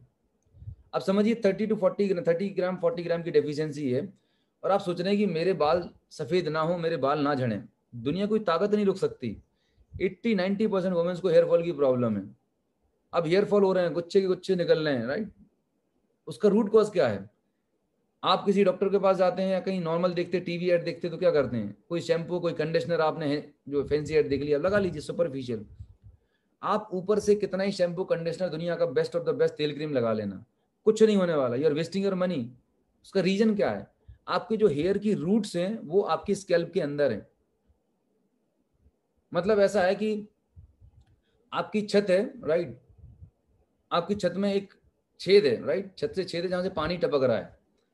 अब आप रोज नीचे पोंछा लगा रहे हैं या आपने टेम्परेरी कुछ वहां पे पुट्टी लगा दी है, जब तक आप उस होल को ब्लॉक बंद नहीं करोगे तब तक आपको परमानेंट सोल्यूशन नहीं मिलेगा। आपकी डाइट में जब तक आप प्रोटीन इंटेक इंप्रूव नहीं करेंगे, आपके हेयर फॉल कंट्रोल नहीं होने वाले, प्रोवाइडेड अगर वो बिकॉज ऑफ प्रोटीन डेफिशिएंसी। पर 80-90% ज्यादा it is because of protein deficiency. Muscular weakness, maximum लोगों को, वुमेन्स में या जेंट्स में ही बात करता हूँ, बैक पेन की प्रॉब्लम है, नीचे पैर दर्द होने लगते, थोड़ा सा भी काम करते हैं एक्सर्शन हो जाता है, स्टेमिना नहीं बची। 4-5 बजे के बाद लगता है थोड़ा रेस्ट कर लो, आधा घंटे काम करने के बाद बॉडी में स्टेमिना नहीं है, मसल वीकनेस है। क्या इंडिकेट कर रही है? आपको बॉडी में थोड़ा थोड़ा दर्द बना रहता है, मस्कुलर वीकनेस है। क्यों? प्रोटीन नहीं है हमारे बॉडी में। 90% ज्यादा वुमेन्स को हीमोग्लोबिन कम रहता है बिकॉज ऑफ देयर फिजियोलॉजी। अब हम जब हीमोग्लोबिन कम होता है तो कहाँ जाते हैं? फिजिशियन के पास। वो आपको एक आयरन सप्लीमेंट सजेस्ट करते हैं, बहुत अच्छा काम करते हैं वो। लेकिन होता क्या है कि जब तक आप वो आयरन सप्लीमेंट लेना, आयरन टॉनिक कंज्यूम कर रहे हैं, तब तक आपका आयरन ठीक है 12-14 पहुंच जाएगा। लेकिन जैसे ही आप लेना बंद कर दे, तुरंत वो आपका डाउन हो जाता है। एनीमिया, कमजोरी, चक्कर आ रहे हैं, आपके हाथ पीले पड़ रहे हैं, आई साइड में दिख रहा है आपको। हीमोग्लोबिन कम होगा आपके बॉडी में तो ब्रेन में ऑक्सीजन कम जाएगी, ब्रेन में ऑक्सीजन कम जाएगी तो माइग्रेन की प्रॉब्लम हो जाती है, हेडेक बना रहेगा कांस्टेंट, चक्कर आएंगे आपको। क्यों हो रहा है ये सब आपके साथ में? क्यों? क्योंकि आपने सिर्फ आयरन लिया, प्रोटीन तो लिया ही नहीं है, और आप सोच रहे हैं कि मैं हेल्दी रहूं। थायराइड की प्रॉब्लम हो रही है। थायराइड दो तरीके का होता है, एक हाइपो, एक हाइपर। ज्यादातर हाइपोथायराइड के केसेस हैं। हमारे बॉडी में एक ग्लैंड होती है यहाँ पे गले में, थायराइड ग्लैंड, बटरफ्लाई शेप एक ग्लैंड होती है। थायराइड ग्लैंड की कैपेसिटी है, थायराइड ग्लैंड को इंस्ट्रक्शन है कि thyroid gland thyroid hormone produce करे। अब थायराइड एक फैक्ट्री है थायराइड हार्मोन प्रोड्यूस करने की, थायराइड ग्लैंड। अब जब इसमें रॉ मटेरियल नहीं जाएगा, प्रोटीन सफिशिएंट नहीं जाएगा, तो थायराइड ग्लैंड कहाँ से पैदा करेगी थायराइड हार्मोन? आप सोच के तो देखिएगा। आप अपनी बॉडी को 20 से 25 ग्राम प्रोटीन दे रहे हैं। अब 25 ग्राम प्रोटीन में बॉडी को कितना सारा सिस्टम मैनेज करना है। आपको सुंदर और स्मार्ट भी दिखाना है बॉडी को, आपके बाल भी ना झड़ने चाहिए, आपकी मसल भी स्ट्रांग रहनी चाहिए, आपका पूरा सिस्टम बिल्कुल टॉप रहना चाहिए। कैसे पॉसिबल है? इम्पॉसिबल है। 80 to 90% जो हेल्थ रिलेटेड इश्यूज आप देख रहे हो ना, it is because of nutritional deficiency, I am telling you. अगर आपने अपने न्यूट्रिशन में, डाइट में इसको इंप्रूव कर दिया, and you will see the magic with in 2-3 months, because आपकी बॉडी को जो न्यूट्रिशन डेफिशिएंसी थी कवर अप हो जाएगी, and you will enjoy your life like anything. हम छोटी छोटी प्रॉब्लम को रूटीन में परेशान हो रहे हैं, मेडिसिन खा रहे हैं, पर वो सिम्टोमेटिक रिलीफ दे रहे हैं, they are not working on the root cause. तो मेरा पर्पज आपको ये बताने का था कि protein play a very important role in your diet. और अगर किसी को गलत फहमी कि मैं बहुत अच्छा खाना खाता हूं, तो डाइट चार्ट है, गूगल पे जाके चेक कर लेना, यू विल रियलाइज कि आप 20-25 से 30 ग्राम से ज्यादा नहीं ले रहे हैं, राइट। सो ये बात तो क्लियर हो गई कि प्रोटीन क्यों इंपॉर्टेंट है, प्रोटीन के क्या रोल है। Now the second point is that कि ये जो डेफिशिएंसी है 30 to 40 ग्राम ऑफ प्रोटीन की डेफिशिएंसी है, इसको आप कवर कैसे करेंगे, how you can match up. तो इसको कवर करने के दो तरीके हैं। या तो आप अपनी डाइट में खाने का इंटेक बढ़ा दें, आप बहुत सारा खाना शुरू कर दें, आप कम से कम 10 कटोरी दाल, 5 से 10 लीटर दूध पिए, 20 रोटी खाएं, तब जाके आपको 60 to 70 ग्राम प्रोटीन मिलेगा। पर क्या इतना सारा कंज्यूम करना हमारे आपके लिए पॉसिबल है? Not possible. इतना हम डाइजेस्ट नहीं कर सकते। तो इस पर बहुत सारा रिसर्च किया गया, सोल्यूशन ये निकाला कि वो इतने सारे खाने से अगर हम प्रोटीन को आइसोलेट करके 1 चम्मच प्रोटीन पाउडर सुबह, 1 चम्मच शाम को ले लें, तो हमारा काम पूरा हो जाएगा। मतलब हमारी जो डेफिशिएंसी थी वो हम लगभग कवर कर सकते हैं। अब यहाँ पर चैलेंज ये है कि हमें कौन सा प्रोटीन सप्लीमेंट लेना चाहिए, क्योंकि मार्केट भरा पड़ा हुआ सप्लीमेंट से, हर एक कंपनी अपना अपना प्रोटीन को बढ़िया बताती है और बताना भी चाहिए। बट आपको एज ए एंड यूजर, हमें आपको अपना कॉमन सेंस लगाना है कि आपको कौन सा प्रोटीन लेना चाहिए। केमिकल लेना चाहिए या नेचुरल लेना चाहिए? Answer is natural, because already हमारे बॉडी में केमिकल जा रहा है, तो prefer a natural supplement, point number 1। अब नेचुरल में भी आपकी बॉडी को जो रिक्वायर्ड अमाउंट ऑफ प्रोटीन है, क्या उतना मिल पा रहा है उस प्रोडक्ट में या नहीं मिल पा रहा, लेट्स अंडरस्टैंड। तो मैं जिस प्रोटीन पाउडर की बात कर रहा हूँ, ये वेस्टीज प्रोटीन पाउडर है, जो मेरा टेस्टेड एंड ट्राइड है। लाखों लोगों को इसके फिनोमिनल रिजल्ट्स है। ये 100% प्योर प्रोटीन है। It is prepared from soya and milk. Soya में भी हाई कंटेंट ऑफ प्रोटीन होता है, मिल्क में भी होता है। तो सोया मिल्क से प्रोटीन को आइसोलेट करके इसको इस तरीके से तैयार किया जाता है कि ये आपके बॉडी में इजीली एसिमुलेट हो जाए और डाइजेस्ट हो जाए। 23 डिफरेंट टाइप के essential, non essential amino acid, पूरा प्रोफाइल है इसके अंदर, राइट। इसका कोई कलर नहीं है, कोई फ्लेवर नहीं, कोई प्रिजर्वेटिव नहीं है, इट्स टेस्टलेस। तो सबसे अच्छी बात यह है कि आप इसे खाने पीने की किसी भी चीज में मिक्स करके एज यूज कर सकते हैं। सुबह ब्रेकफास्ट में आप फ्रूट जूस में मिक्स कर सकते हैं, मिल्क में ऐड करके ले सकते हैं, किसी भी फॉर्म में आप इसे ले सकते हैं, because it's tasteless, colour, flavour, preservative कुछ भी नहीं। और सबसे पावरफुल चीज वो ये है कि इसके पर 10 ग्राम में 82% प्रोटीन होती है। हिंदुस्तान में कोई भी ब्रांड उठा के आप देख लीजिए, 82% प्रोटीन किसी भी ब्रांड में नहीं है जो इसके अंदर है। So this is the beauty of the product. अगर मैं कॉस्ट की बात करूं तो हाफ के जी का जो प्रोडक्ट आता है, it is cost around 1500 rupees, 1500 रुपए का हाफ के जी आता है। 1 kg आपको 3000 रुपीज का मिलेगा। ये 200 ग्राम का बॉक्स है, लगभग 900 रुपीज, 1000 समथिंग का आता है। अब ये 200 ग्राम अगर आप देखते हैं 900 1000 रुपए देखते हैं, आपको बहुत महंगा लगता है, sir it's very costly. But let me explain you कि आप जो कॉस्ट दिख रहे हैं वो एक्चुअल क्या है, और मार्केट में जो आप पे करते हैं उसमें एक्चुअली में क्या मिलता है। आई एम श्योर आप सभी के घर में छोटे बच्चे कभी रहे होंगे, अगर आज हैं तो आपकी किचन में ऐसे 10-20-50 डब्बे खाली रखे होंगे। बहुत आपने डब्बे पिलाए अपने बच्चे को, बट कभी आपने चेक किया कि मार्केट में जो प्रोटीन पाउडर आपको एडवर्टीजमेंट में दिखाया जा रहा है, उसके अंदर एक्चुअल परसेंटेज ऑफ प्रोटीन कितना है?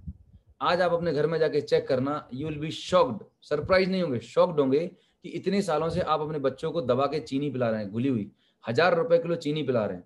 एंड वही एक सबसे बड़ा रीजन है कि बच्चों में ओबेसिटी बढ़ रही है, बच्चों को डायबिटीज, टाइप 1 डायबिटीज के चैलेंजेस आ रहे हैं। आप यहाँ पर लेवल पर देखें, जो मार्केट ब्रांड है, मैं I am not against any brand, you आप अपने लेवल पर चेक करें ब्रांड, जो भी ब्रांड्स आप परचेज करते हैं, इसके 100 ग्राम में लिखा हुआ, स्पष्ट लिखा हुआ है लेवल पर, 100 ग्राम ऑफ दिस कंपोजिशन में has got only 8 gram of protein, here it is written 8.0 gram protein है। कार्बोहाइड्रेट की क्वांटिटी कितना है पता है? 85 ग्राम कार्बोहाइड्रेट है। 85 से 90 ग्राम कार्बोहाइड्रेट मतलब चीनी है, 100 ग्राम में मात्र 8 ग्राम प्रोटीन डाल दिया, और कोई एसेंशियल अमीनो एसिड नहीं है जो एक्चुअल में आपकी बॉडी की रिक्वायरमेंट है, और बाकी का चॉकलेट फ्लेवर है। आप इस डब्बे को खुला रख देते हैं, जम जाता है।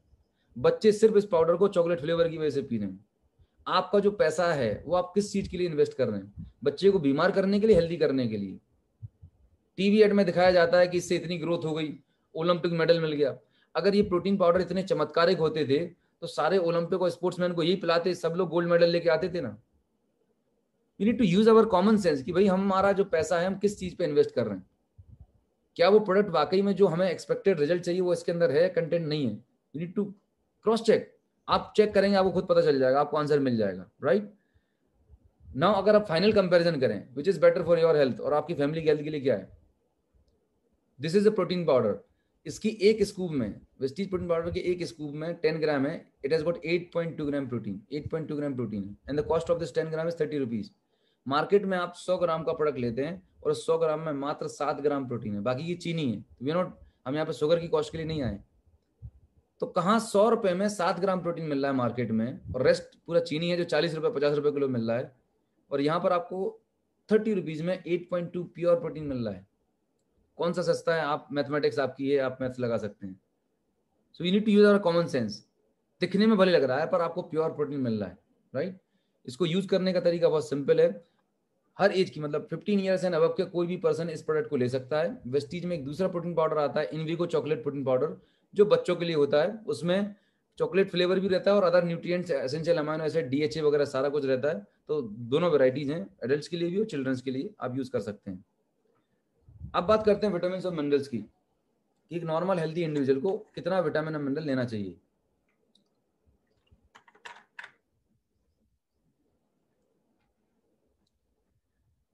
तो आइडियली ये रिकमेंड किया जाता है कि एक हेल्दी इंडिविजुअल है तो पर डे उसको लगभग 13 विटामिन 11 मिनरल्स लेने चाहिए।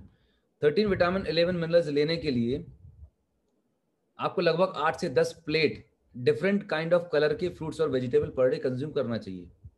आप अपने आप से सवाल करें कि आज आप कितने वैरायटी के फ्रूट्स और वेजिटेबल अपनी डेली डाइट में ले पा रहे हैं। जो लोग अगर 2 से 3 तरह की वैरायटी के फ्रूट्स और वेजिटेबल ले रहे हैं, आई कॉन्ग्रेचुलेट यू, आप बहुत अच्छा कर रहे हैं। बट मेजोरिटी ऑफ लोग नहीं ले पा रहे हैं, इवन एक फ्रूट भी पर डे नहीं ले पा रहे हैं। पहली चीज, बिजी बहुत है। दूसरी चीज, जो फ्रूट हम लेने जा रहे हैं मार्केट में, जो एप्पल लेने जा रहे हैं, क्या वो शुद्ध है, क्या वो प्योर है? यही सबसे बड़ा चैलेंज है। 2 महीने पहले, 3 महीने पहले शिमला से टूटा था, उसको प्रिजर्वेटिव पैकिंग करके स्टिकर लगा के आपको दे दिया गया है। द मोमेंट कोई भी फ्रूट्स और वेजिटेबल प्लांट से डिटैच होता है, उसका डिट्यूरेशन, उसका न्यूट्रिशन लेवल डाउन होना शुरू हो जाता है। उसको ट्रांसपोर्ट किया गया, इतना सारा एक्सपोजर रहा, तो न्यूट्रिशन का लेवल धीरे धीरे कम हो गया। आप फ्रूट खा तो रहे हैं बट वो आपको फ्रेश और ताजा नहीं मिल पा रहा है, राइट? अगर आप फ्रेश और ताजा फ्रूट आपको मिल रहा है, यू आर लकी इनफ, आप यूज करिएगा। लेकिन ज्यादातर हम जो लेके आ रहे हैं मार्केट से, वो ट्रांसपोर्टेड प्रोसेस्ड होकर आ रहा है हमारे तक, इतना ड्यूरेशन लेके आ रहा है, तो उसका न्यूट्रिशन लेवल बहुत हद तक कम हो चुका होता है। इसमें बहुत रिसर्च किया गया कि हम ऐसा क्या करें कि कॉमन मैन को हम न्यूट्रिशन दे सकें जो डेली रिक्वायरमेंट है। तो बहुत सारा रिसर्च किया गया। रिसर्च के बाद एक बहुत अच्छा प्लांट का पता चला जिसको हम बोलते हैं स्पायरुलिना। स्पायरुलिना बेसिकली एक ब्लू ग्रीन एल्गी है जो समुद्र में पाया जाता है, राइट? और ये आज से नहीं, जब इस अर्थ पे लाइफ इवॉल्व हुई थी, सबसे पहला सेल बना था, तब से लेके आज तक ये ब्लू ग्रीन एल्गी आज भी एग्जिस्ट करता है। ऑक्सीजन इसी ने जनरेट किया था, उसके बाद पूरी सृष्टि का निर्माण हुआ। तो ये जो ब्लू ग्रीन एल्गी है, इसको पता कैसे चला? जो टॉर्टोइज है, कछुआ है ना, टॉर्टोइज की एवरेज एज होती है 200+ ईयर्स, 200 से 300 साल उम्र होती है कछुए की। तो साइंटिस्ट लोगों ने रिसर्च किया है भाई ये कछुआ जो है इतना इतना इतना दीर्घायु कैसे रहता है, वो क्या खाता है? तो उन्होंने पाया कि वो मोस्ट ऑफ द टाइम इस ब्लू ग्रीन एल्गी को कंज्यूम करता है। देन फिर इस पर रिसर्च किया गया कि इसके अंदर ऐसा क्या कंटेंट है जिसकी वजह से इसकी ये इतनी लाइफ है। तब साइंटिस्ट ने, लोगों ने ये पाया कि ये अर्थ पे पाया जाने वाला एक ऐसा प्लांट है जिसके अंदर न्यूट्रिशन जबरदस्त क्वांटिटी में, और यही एक कारण है कि इसको सुपर फूड बोला जाता है। आप गूगल पर टाइप करेंगे तो नासा जो साइंटिस्ट हैं, नासा के जो एस्ट्रोनॉट हैं जो अंतरिक्ष में जाते हैं, वो अपने साथ स्पिरुलिना के कैप्सूल पेस्ट लेके जाते हैं, बिस्किट्स लेके जाते हैं, इतना न्यूट्रिशियस है। जो आर्मी में हमारे जवान हैं, -40-50 डिग्री टेम्परेचर पर काम कर रहे होते हैं, उनको स्पिरुलिना के सप्लीमेंट दिए जाते हैं, कि अपने आप में कंप्लीट फूड है, इतना पावर पैक न्यूट्रिशन होता है इसके अंदर अगर न्यूट्रिशन की बात मैं करूं तो सबसे पहली चीज तो नेचुरल है। और एक कंपैरिजन किया गया कि आप जो तराजू होता है वेइंग स्केल पर, अगर एक तरफ आप 1000 किलो अलग अलग तरह के फ्रूट्स और वेजिटेबल रखें और तराजू की दूसरी तरफ सिर्फ 1 kg कंसंट्रेटेड स्पिरुलिना पाउडर रखते हैं, तो इस 1 kg स्पिरुलिना पाउडर में इन 1000 किलो फ्रूट्स एंड वेजिटेबल से ज्यादा न्यूट्रिशन है, इसीलिए इसे सुपर फूड भी बोला जाता है। WHO, यूनिसेफ, जो वर्ल्ड की टॉप मोस्ट ऑर्गेनाइजेशन है, वो स्पिरुलिना के टैबलेट्स को, बिस्किट्स को, जो बच्चों में मेल न्यूट्रिशन होता है, कुपोषण होता है, वहाँ फ्री ऑफ कॉस्ट डिस्ट्रीब्यूट करते हैं। उनका वेट गेन तुरंत होता है, 1 से 2 महीने में इमीडिएट रिस्पॉन्स आता है। तो it is one of the best available natural and very economic nutritional solution for human kind. अगर प्रोटीन की बात मैं करूं तो सोयाबीन से 2 गुना अधिक होता है, गाय के दूध से 14 गुना अधिक प्रोटीन होता है इसके अंदर, 13 विटामिन मिनरल इसके अंदर होती हैं। आयरन की बात मैं करूं तो 5 to 8 टाइम्स आयरन ज्यादा होता है पालक से। विटामिन ए, बीटा कैरोटीन जो आई साइट के लिए चाहिए, ऐसे हजारों लोग हैं हमारे जिन्होंने स्पिरुलिना को कंज्यूम किया, उनका चश्मे का नंबर कम हो गया। It's got high quantity of beta carotene. आज हम वर्क फ्रॉम होम कर रहे हैं, डिजिटली बैठे हुए हैं, आंखों पे स्ट्रेस बहुत ज्यादा है। क्या आप रोज गाजर खा पा रहे हैं? क्या आपको रोज पालक मिल पा रहा है? नहीं मिल पा रहा ना। तो उसको सप्लीमेंट करने के लिए इससे बढ़िया ऑप्शन नहीं हो सकता। नेचुरल है, कोई कलर, कोई मतलब इसके अंदर कोई भी केमिकल्स नहीं मिलाए गए हैं, तो एक नेचुरल सॉल्यूशन है, अपनी डाइट में इसको ऐड कर सकते हैं। स्पिरुलिना कौन कौन कंज्यूम कर सकता है, किसके लिए बेनिफिशियल है? तो बच्चे, बूढ़े, जवान है ना, बिजी प्रोफेशनल्स, वेजिटेरियन है, प्रेग्नेंट वुमेन्स हैं, रिकवरी पेशेंट्स हैं, anybody can take spirulina without any problem. बच्चों के लिए अगर हम रिकमेंड करते हैं तो 10 to 12 ईयर्स के बाद बच्चे इसको कंज्यूम कर सकते हैं, नो प्रॉब्लम एट ऑल। इससे एडवांटेज क्या मिलेगा? सबसे पहला और बेस्ट एडवांटेज ये है कि ये आपके बॉडी को स्ट्रेंथ प्रोवाइड करेगा। जो कमजोरी, थकावट, वीकनेस, टाइटनेस लगती थी, विद इन अ मंथ आपको अपनी बॉडी के परफॉर्मेंस में फर्क समझ में आने लगेगा। 2 कैप्सूल सुबह, 2 कैप्सूल शाम को खाना खाने के बाद, राइट? 1 से शुरू कर सकते हैं, 2 लेना चाहें 2 ले सकते हैं, नो प्रॉब्लम एट ऑल। इसके अंदर एक ऐसा कंपोनेंट होता है जो आपके LDL को कम करने में हेल्प करता है, राइट? बॉडी को अंदर से क्लीन करता है। याद करिए जब मैंने पोल्यूशन की बात करी थी तो आपसे बोला था कि ऐसा कुछ न्यूट्रिशन आपको चाहिए जो आपकी बॉडी की क्लीनिंग करे। तो स्पिरुलिना के अंदर कुछ ऐसे वाइटल एंटीऑक्सीडेंट्स होते हैं, कुछ ऐसे न्यूट्रिएंट्स होते हैं जो आपके बॉडी की डेली बेसिस पे क्लीनिंग करते हैं। आप खुद सोचिएगा कि आपके घर की आप कब सफाई करते हैं? रोज सफाई करते हैं? आप नहाते कब कब हैं? आप रोज नहाते हैं, मतलब आप आउटर क्लीनिंग तो कर रहे हैं पर आपकी इंटरनल क्लीनिंग नहीं हो रही। वो टॉक्सिन्स, वो केमिकल, जो वेस्ट है जो अंदर डिपॉजिट होता जा रहा है, वही एक बीमारी का कारण है। जब आप स्पिरुलिना कंज्यूम करेंगे तो डेली बेसिस पर आपकी क्लीनिंग होगी। आप दिन भर फ्री और मतलब तरोताजा महसूस करेंगे, फ्रेश महसूस करेंगे, आपकी एनर्जी लेवल नेक्स्ट लेवल पर होगी। एक बेहतर एंटीऑक्सीडेंट सुरक्षा प्रदान करता है। Basically it's a complete family health tonic. अगर मैं इसकी प्राइस की बात में करूं तो आप विल बी सरप्राइज, मतलब 1 कप चाय भी जो आप पीते हैं ना, उससे भी सस्ता पड़ता है। 100 कैप्सूल का जो बॉटल है, cost of that 100 capsule bottle is 350 rupees, मतलब 3.5 रुपए में आपको इतना सारा न्यूट्रिशन और इतने सारे हेल्थ बेनिफिट मिल रहे हैं। आप हिंदुस्तान में कहीं पे भी चली जाइए, पूरे वर्ल्ड में कहीं पे चले जाइए, 3.5 रुपीज में, 3.5 रुपए में दुनिया का ऐसा कौन सा प्रोडक्ट है, कौन सा ऐसा फ्रूट्स और वेजिटेबल है जो आपको इतना पावर पैक न्यूट्रिशन दे सकता है? कोई प्रोडक्ट नहीं है जो सिर्फ और सिर्फ ये आपको दे सकता है। So it is the smartest and healthiest way to complete, to replenish, या जो आपका न्यूट्रिशनल गैप है उसको फुलफिल करने का एक स्मार्ट तरीका है।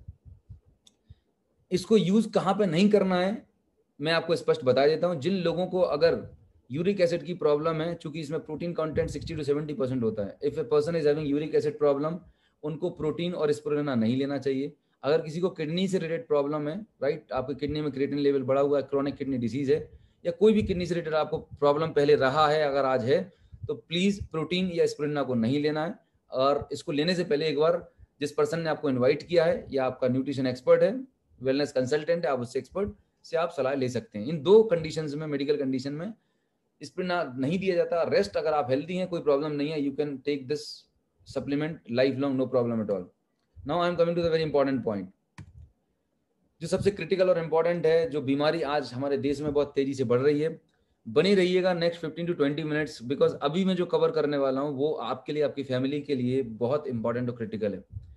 ये जो बीपी है ना, हाइपरटेंशन, आज आप देख रहे हैं कि हमारे घरों में, रिलेशन में किसी को भी 35-40 आते हैं, 25-30 साल के लोगों को, यूथ को, यंग लोगों को बीपी की प्रॉब्लम हो रही है। तो लेट्स अंडरस्टैंड कि ये बीपी की प्रॉब्लम क्यों हो रही है, क्यों एक नॉर्मल पर्सन, सादा सिंपल बेचारा खाना पीना खा रहा है, उसको बीपी हो जा रहा है। समझिएगा, हमारा जो हार्ट है, हार्ट एक पंप की तरह काम कर रहा होता है, और हमारे हार्ट से कनेक्टेड होती हैं आर्टरीज, जिनका काम होता है ब्लड को सप्लाई करना। अभी आप यहाँ पर डायग्राम स्क्रीन पे देख रहे होंगे, देयर आर 2 आर्टरीज। एक पहली आर्टरीज है जो बिल्कुल क्लीन है, जब हम और आप पैदा हुए थे तो हमारी आर्टरीज बिल्कुल क्लीन थी, इसके अंदर कोई भी कोलेस्ट्रॉल कचरा नहीं जमा था। लेकिन जैसे जैसे आपकी एज बढ़ती जाती है, आपकी आर्टरीज में कोलेस्ट्रॉल डिपॉजिट होना शुरू हो जाता है। ये येलो कलर का जो डिपॉजिट आपको दिख रहा है सेकंड आर्टरी में, ये बैड कोलेस्ट्रॉल है। अब ये कोलेस्ट्रॉल आता कहाँ से है? हम और आप जो घर में घी तेल डालडा जो चीज़ें खा रहे होते हैं, बाजार का जो हम प्रोसेस फूड खा रहे होते हैं, जितने भी आप पैक्ड फूड खाते हैं, मेरी एक रिक्वेस्ट है, आप उस पैक्ड फूड पे, चाहे वो चिप्स है, नमकीन है, whatever you are consuming in packed food, उसमें एक खतरनाक ऑयल यूज किया जाता है जिसको हम बोलते हैं पाम ऑयल। पाम ऑयल एक नॉन एडिबल ऑयल है, आपकी ह्यूमन बॉडी उसको डाइजेस्ट नहीं कर सकती है। पाम ऑयल का कमर्शियल यूज होना था, लेकिन उसको यूज करने से क्या हो जाता है, जो पैक्ड फूड होता है उसकी शेल्फ लाइफ बढ़ जाती है, मतलब 6 महीने साल भर तक वो फ्रेश रखा रहेगा, क्रिस्पी रखा रहेगा, इसलिए पाम ऑयल को यूज किया जाता है। इंडिया में रेगुलेशन अभी टाइट नहीं है, बट वर्ल्ड के अदर कंट्रीज में उसको बैन कर दिया गया है। बट आपको कोई भी आप प्रोडक्ट लेते हैं, you just check it out कि कहीं उस पर पाम ऑयल तो नहीं डला। अगर पाम ऑयल है तो वो स्लो पॉइजन है, मैं बता रहा हूँ। ये धीरे धीरे करके हमारी आर्टरीज में डिपॉजिट हो रहा है, और ये डाइजेस्ट करता नहीं, हमारी बॉडी उसको मेटाबोलाइज नहीं कर सकती, राइट। और इसके अलावा भी तमाम सारे रीजन रहते हैं, पर ये it is one of the reason. अब ये कोलेस्ट्रॉल जब धीरे धीरे डिपॉजिट होता है, एक सर्टेन पीरियड ऑफ टाइम के टाइम होता क्या है कि आपकी आर्टरी का जो डायमीटर है, आपकी आर्टरी जो है, ये आर्टरी का जो डायमीटर है ये कम हो जाता है, सक्रिय हो जाती है। जब आपकी खून की नली सक्रिय हो जाएगी तो क्या होगा, आपके हार्ट को ब्लड पंप करने में ज्यादा ताकत लगानी पड़ेगी, ज्यादा एफर्ट लगाना पड़ेगा, क्योंकि रास्ता सकरा हो गया है। ये कंडीशन में क्या होता है, आपका ब्लड का प्रेशर जो होता है वो बढ़ जाता है, और हार्ट को आपको चेस्ट पेन होगा, घबराहट होगी, बेचैनी होगी, पसीना आएगा, अनईजी, कंफर्टेबल, अनकंफर्टेबल लगेगा। So these are the initial symptoms of hypertension. बहुत सारे लोग इसको लेते हैं, नहीं घबराहट बेचैनी हो रही है, नहीं पेट में गैस बन रही होगी। मेरी एक रिक्वेस्ट है कि अगर आपको घबराहट हो रही है, बेचैनी हो रही है, सीने में दर्द हो रहा है, तो आप उसको पेट के गैस से मिसकंफ्यूज मत करिएगा, तुरंत अपना चेकअप कराइए। नहीं, ज्यादातर लोग अपनी जान इसलिए गवा बैठते हैं क्योंकि वो पेट की गैस को समझ लेते हैं कि इसकी वजह से सीने में जलन हो रही है, दर्द हो रहा है। प्लीज, जो भी अगर आपको हेल्थ रिलेटेड प्रॉब्लम है, तुरंत मेडिकल एडवाइस लें, तुरंत उसको जांच लें, परख लें, सो दैट कोई कंफ्यूजन ना रहे। इग्नोर मत करिए कोई भी अगर आपको ऐसा साइन एंड सिम्टम्स है। मेरा ऑब्जेक्टिव यहाँ पर डराने का नहीं है, मैं चाहता हूँ कि आप सब लोग बहुत लंबा जिए और हेल्दी जिए। प्रॉब्लम होती है हमारी इग्नोरेंस की वजह से। अब बीपी हुआ, अब बीपी होने के बाद हम कहाँ जाते हैं, फिजिशियन के पास जाते हैं। आप फिजिशियन के पास जाएंगे, डॉक्टर के पास जाएंगे, डेफिनेटली जाना चाहिए। वो आपको क्या करेंगे, वो आपका बीपी चेक करने वाले। बीपी चेक करने के बाद अब समझना treatment, that is very very important point जो मैं आपको बताने वाला हूँ, ध्यान से समझिएगा। बीपी चेक किया, थोड़ा सा बीपी बढ़ाना, 120/80 की जगह 140 और 90 की तरफ निकला, चलिए बीपी बढ़ गया, तो फिजिशियन क्या रिकमेंड करता है, चलिए आप ईसीजी करिएगा। ईसीजी किया जाता है तो ईसीजी में क्या पता चलता है, ईसीजी जब लेटा के रेस्टिंग कंडीशन में ईसीजी किया जाता है, तो अगर किसी को बीपी ज़्यादा सीवियर नहीं है इनिशियल कंडीशन पे, तो most of the time ECG report normal आती है, राइट। अगर कोई यंग इंडिविजुअल है तो रिपोर्ट नॉर्मल आती है। फिर तीसरा प्रोसीजर क्या होता है, सर लिपिड प्रोफाइल करा लीजिए। लिपिड प्रोफाइल मतलब आपके खून में कोलेस्ट्रॉल का कंसंट्रेशन कितना है वो पता चलता है। अब यहाँ पर सोचने वाली बात ये, समझने वाली बात ये है कि आपका जो लिपिड प्रोफाइल निकाला गया, लिपिड प्रोफाइल का मतलब ये है कि ये मेरे ब्लड से आज सुबह 8 बजे अगर मैंने अपना ब्लड सैंपल दिया है, तो आपकी जो ब्लड रिपोर्ट आएगी, जो लिपिड प्रोफाइल आएगी, उसमें आपको क्या जानकारी मिलेगी, आपके ब्लड में कितना घुला हुआ कोलेस्ट्रॉल है। यू विल अंडरस्टैंड, आपके ब्लड में जो कंसंट्रेशन है डिजोल्व कोलेस्ट्रॉल का, वो पता चलने वाला है।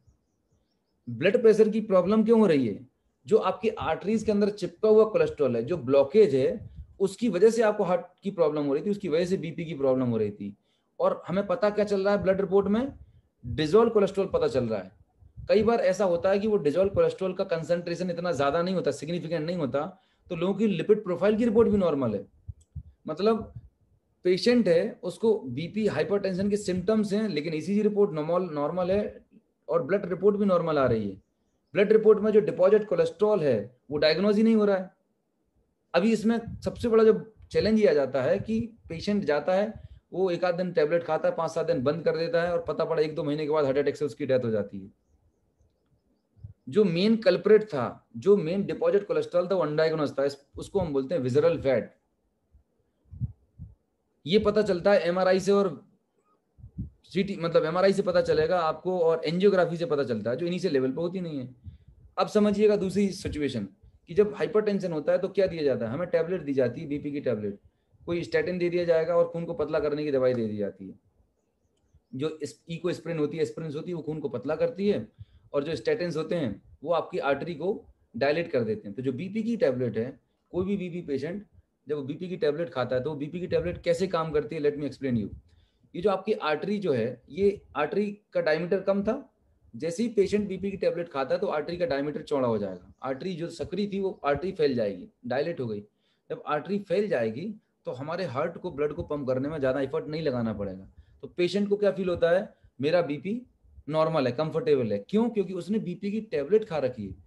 बट ये फीलिंग कब तक रहेगी, जब तक उस टैबलेट का असर है।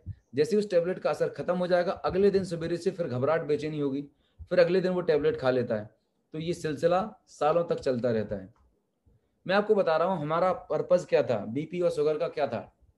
ट्रीटमेंट का मतलब हमें 6 महीने साल भर कोई मेडिसिन लें या कोई भी चीज़ लें, एक समय के बाद हमारी दवाई बंद हो जानी चाहिए। पर यहाँ पर तो उल्टा खेल हो रहा है। हमारी एक बार दवाई शुरू हुई, धीरे धीरे करके दवाई का डोज बढ़ता जाता है और कॉम्प्लिकेशंस बढ़ते जाते हैं। तो यू नीड टू अंडरस्टैंड कि एक्चुअली में हमारे साथ हो क्या रहा है। जो बीपी की टैबलेट हमें दी जा रही है वो सिर्फ आपको सिम्टोमेटिक रिलीफ दे रही है, वो जो रूट कॉज है उस पर काम ही नहीं हो रहा है। अगर समझिएगा कि अगर वो रूट कॉज पर काम करती तो 6-8 महीने के बाद, साल भर के बाद आपकी दवाई बंद हो जानी चाहिए। पर कैसा हो रहा है, नहीं हो रहा है। इनफैक्ट आपकी मेडिसिन के कंसंट्रेशन डोजेस बढ़ते जा रहे हैं। क्यों बढ़ रहे हैं? क्यों? क्योंकि अंदर डिपॉजिट होने की प्रक्रिया जारी है, वो बंद नहीं हुई। अब आगे का सीन समझिएगा। बीपी की टेबलेट चलती है 2 साल, 4 साल, 5 साल। कुछ टाइम के बाद खबर आती है कि भाई हार्ट अटैक आ गया। हार्ट अटैक आता है क्यों? हार्ट अटैक आते साथ ही ये दो फेमस ट्रीटमेंट है। अगर समय मिल गया, टाइम से हॉस्पिटल पहुंच गए तो एंजियोप्लास्टी कर दी जाती है। तो पहला प्रोसीजर क्या है? एंजियोप्लास्टी। एंजियोप्लास्टी में होता क्या है, आप बड़े ध्यान से समझिएगा। आपके नियर डियर फैमिली हो सक, भगवान ना करे किसी को आए, पर किसी ना किसी के साथ ये प्रोसीजर या तो हो चुका है या होने की तैयारी होने वाली है। पर आपको अंडरस्टैंड करना है कि एक्चुअली इस प्रोसीजर में किया क्या जाता है। तो मैं आपको छोटा सा वीडियो शेयर कर रहा हूँ, जहाँ से आपको क्लैरिटी मिलेगी कि एंजियोग्राफी में करते क्या है। Right, here it is. देखिए, एंजियोप्लास्टी एक प्रोसेस है। एंजियोप्लास्टी करने के पहले एंजियोग्राफी करी जाती है। एंजियोग्राफी में ये पता किया जाता है कि आपके हार्ट की जो 3 मेजर आर्टरीज हैं, किस आर्टरी में ब्लॉकेज है, जिससे हम इस ब्लॉकेज को खोल के आपकी लाइफ को सेव कर सकते हैं। Here it is. ये ह्यूमन बॉडी है, और जब एंजियोग्राफी करी जाती है तो हमारे हाथ की रेडियल आर्टरी या पैर की आर्टरी से कैथेटर डाला जाता है। बॉडी के अंदर एक वायर डाला जाता है, गाइडेड वायर, जो पूरा कंप्यूटर स्क्रीन में मॉनिटर हो रहा होता है। ये आपका ब्लॉकेज है। यहाँ पर आप देख रहे हैं आर्टरी के अंदर येलो कलर का जो है, ये दिस इज अ ब्लॉकेज। इसकी वजह से हार्ट अटैक आया, ये हमारी प्रॉब्लम है। अब समझना इस पर काम कैसे किया जाएगा। तो जैसे आपके बॉडी में कैथेटर डालते हैं, इसके साथ में आपके बॉडी में एक कलर डाई होती है, उसको इंजेक्ट कर देते हैं। अब जैसे जैसे वो कलर आपकी बॉडी में फैलता है, जहां पर वो ब्लॉकेज होता है वहां पर फिजिशियन को एक्सरे में, एंजियोग्राफी में पता चल जाता है कि ये आर्टरी में यहाँ पर ब्लॉकेज है। ये देखिएगा, ये गाइडेड वायर कैथेटर के थ्रू इंसर्ट किया जा रहा है बॉडी के अंदर।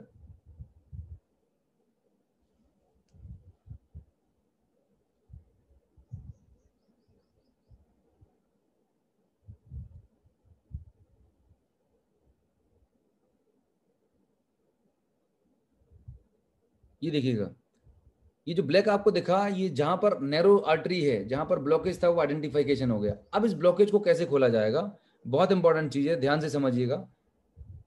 एटलीस्ट हमें अवेयरनेस तो हो कि हमारे साथ हो क्या रहा है। इस ब्लॉकेज को खोलने के लिए जो वायर आपके बॉडी में डाला गया है, उसके ऊपर एक बैलून होता है, बैलून, राइट। अभी होगा क्या, इस बैलून को बाहर से हवा भरी जाएगी, इन्फ्लेट और डिफ्लेट किया जाएगा। जैसे ही हवा भरी जाएगी, ये बैलून फूल जाएगा, फिर हवा निकाली जाएगी तो पिचक जाएगा, इन्फ्लेट और डिफ्लेट होगा। तो जो आर्टरी ब्लॉक थी, जहां ब्लॉकेज था, जो रास्ता बंद हो गया था, वो टेम्परेरी कुछ देर के लिए खुल जाएगा। अब चूंकि हमारी आर्टरीज है रबर की तरह सॉफ्ट रहती हैं, अगर आप वायर को निकाल लेंगे तुरंत ही अपनी ओरिजिनल पोजीशन पर आ जाएंगी। तो ये ब्लॉकेज को परमानेंट खोल के रखने के लिए यहाँ पर एक मेटल का वायर जो है, मेटल की जाली है जिसे हम बोलते हैं स्टंट, वो स्टंट यहाँ पे प्लेस कर दिया जाता है। ये देखिएगा, बड़ा इंपॉर्टेंट प्रोसीजर है।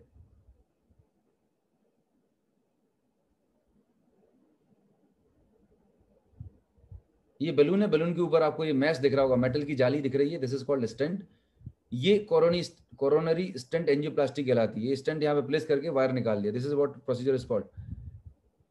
इस पूरी प्रोसेस में हमें समझना ये है कि नो डाउट ये बहुत अच्छा काम कर दिया, ये वायर निकाल लिया, ये हो गई एंजियोप्लास्टी, और खर्चा होता है मात्र 2 से 3 लाख रुपए। डिपेंड करता है कि आप किस हॉस्पिटल में जा रहे हैं, आपका क्या पैकेज है। इंपॉर्टेंट पॉइंट ये कि आपकी आर्टरी में जो पुराना डिपॉजिट कोलेस्ट्रॉल तो वो एज इट इज है। आप सोच के तो देखिएगा आपके बॉडी में, आपके हार्ट में कितने ऐसे ब्लॉकेजेस होंगे, कहाँ कहाँ स्टेंट डाला जाएगा। It's not a permanent solution. ये परमानेंट प्रॉब्लम का टेम्परेरी सोल्यूशन दे दिया। क्या स्टेंट डालने के बाद, क्या एंजियोप्लास्टी कराने के बाद पेशेंट की मेडिसिन बंद हो जाती हैं? नहीं होती हैं, 4 नई गोलियां और ऐड हो जाती हैं। सोचिए कितना इंटरेस्टिंग काम हो रहा है हमारे साथ में। हमें अपने आप को थोड़ा सा अवेयर करने की जरूरत है। इसका मतलब रूट कॉज पे काम नहीं हो रहा। पहला हार्ट अटैक आया 45 साल पे, एंजियोप्लास्टी हो गई, अब 50-55 साल हो गए। हमारे आपके बॉडी में जो डिपॉजिट होने की प्रोसेस है वो तो अभी भी जारी है। 5-10 साल के बाद 55 और 60 के एज के आसपास अब दूसरा हार्ट अटैक आता है। अब दोबारा हॉस्पिटल जाते हैं, अब वही फिजिशियन बोलता है कि साहब अब पूरी आर्टरी ब्लॉकेज है। अब क्या करें? डेफिनेटली उनका काम है आपकी लाइफ को सेव करना। वो क्या करेंगे? जिस तरीके से हमारे हर शहर के अंदर क्या होता है, एक बाईपास होता है ना, जैसे भोपाल हो तो भोपाल अगर सिटी में ट्रैफिक ज्यादा है तो बाहर की बाहर आप निकल जाएं, दिल्ली बंबई पुणे हर जगह बाईपास होते हैं। तो ऐसा ही आपके बॉडी में एक बाईपास, नया रास्ता बना दिया जाएगा। आपके पैर से, आपके बॉडी के किसी ऑर्गन पार्ट से आर्टरी को काटेंगे और उसको यहाँ पे जोड़ देंगे। जो आपको दिख रहा है ना नया रास्ता, ये नया रास्ता बना दिया। अब जो ब्लड का फ्लो जो ब्लॉकेज वाला था वहां से नहीं जाएगा, नए रास्ते से जाएगा। खर्चा होता है मात्र 5-7 लाख रुपए होता है।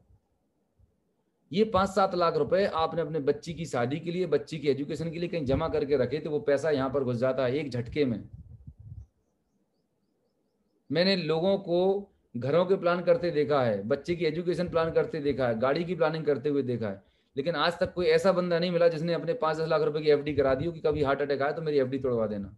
ये मेडिकल इमरजेंसी है। आपकी जिंदगी की मेहनत की गाड़ी कमाई इसमें बर्बाद हो जाती है।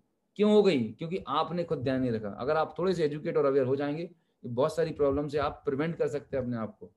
मैं ये नहीं बता रहा हूँ कि 100% सब कुछ श्योर हो जाएगा, लेकिन सीवियरिटी को हम बहुत हद तक मिनिमाइज कर सकते हैं।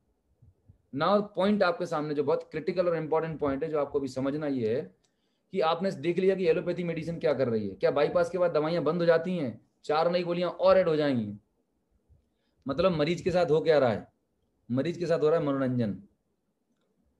सॉरी, मैं किसी पैथी के खिलाफ नहीं, अगेंस्ट में नहीं हूं, लेकिन वाकई में कुछ तो चैलेंज है। क्यों ना कुछ ऐसा सोल्यूशन ढूंढें जिससे रूट कॉज पे हम काम कर सकें। और आपके लिए गुड न्यूज़ ये है कि अगर हम कुछ ऐसा खाना पीना शुरू कर दें, कुछ ऐसा डाइट में लेना शुरू कर दें, कुछ ऐसी लाइफस्टाइल कर लें जिससे हमारी आर्टरीज में जो डिपॉजिट होने की प्रोसेस है, ये जो डिपॉजिट होने की प्रोसेस है, यही प्रोसेस को हम ब्लॉक कर दें। एंजियो मतलब एथेरोस्क्लेरोसिस की जो प्रोसेस है इसको ब्लॉक कर दें और पुराना डिपॉजिट कोलेस्ट्रॉल है गल के निकल जाए, तो सोचिए कितना बड़ा इंपैक्ट हो सकता है। गुड न्यूज़ ये है कि नेचर के अंदर कुछ ऐसे फूड है, कुछ ऐसा खाने पीने की चीज़ें हैं जिनको अगर आप अपनी डाइट में लेना शुरू करते हैं तो ये जो ब्लॉकेज होने की प्रोसेस है इसको आप रोक सकते हैं और पुराना डिपॉजिट कोलेस्ट्रॉल काफ़ी हद तक रिमूव कर सकते हैं। अगर ऐसा कर लिया तो आपको फ्यूचर में इतने बड़े प्रोसीजर की जरूरत नहीं रहेगी। नहीं तो लकवा लग जाता है, ब्रेन हेमरेज होगा, पैरालिसिस होगा, पूरी जिंदगी खराब हो जाती है। तो इंपॉर्टेंट पॉइंट क्या है कि अगर आपको इन सबसे बचना है तो आपको अपनी डाइट में एक बहुत इंपॉर्टेंट न्यूट्रिशन है जिसकी मैं बात करने वाला हूँ, ओमेगा 3। क्या है वो न्यूट्रिशन? ओमेगा 3। ओमेगा 3 जो है वो आपको लेने की जरूरत है। अब ओमेगा 3 मिलता किस में है? ओमेगा 3 मिलता है अखरोट में मिलता है, राइट, वॉलनट में मिलता है, जैतून के तेल में मिलता है, अलसी में मिलता है, सैल्मन फिश में मिलता है। आज जितने भी लोग सेशन अटेंड कर रहे हैं, जो भी लोग पहली बार मेरी बात को सुन रहे हैं, आप अपने आप से सवाल करिए कि साहब आपने पिछले 20-30-40 साल में कब अखरोट खाए थे, कब जैतून के तेल में पका हुआ खाना खाया था। जो लोग कुछ अवेयर हैं, एजुकेटेड हैं, जिनको पता है अगर अखरोट खा रहे हैं उनके लिए बधाई, पर जो नहीं खा पा रहे हैं, जिनको पता ही नहीं था, उनके लिए सोचने का विषय है।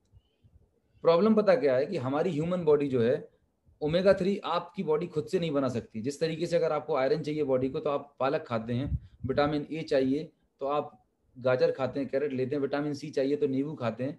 ठीक ऐसे ही ओमेगा 3 आपके बॉडी के लिए एक बहुत ही असेंशियल और इंपॉर्टेंट न्यूट्रिशन है जो आपको लाइफ टाइम चाहिए। प्रॉब्लम सिर्फ इतनी सी कि बचपन से लेके आज तक हमने अपने खाने में ओमेगा 3 नहीं लिया। ओमेगा 3 क्या करता क्या है एक्चुअली में? ओमेगा 3 जो आपके आर्टरीज के अंदर ब्लॉकेज होने वाली की प्रोसेस है इसको रोकता है।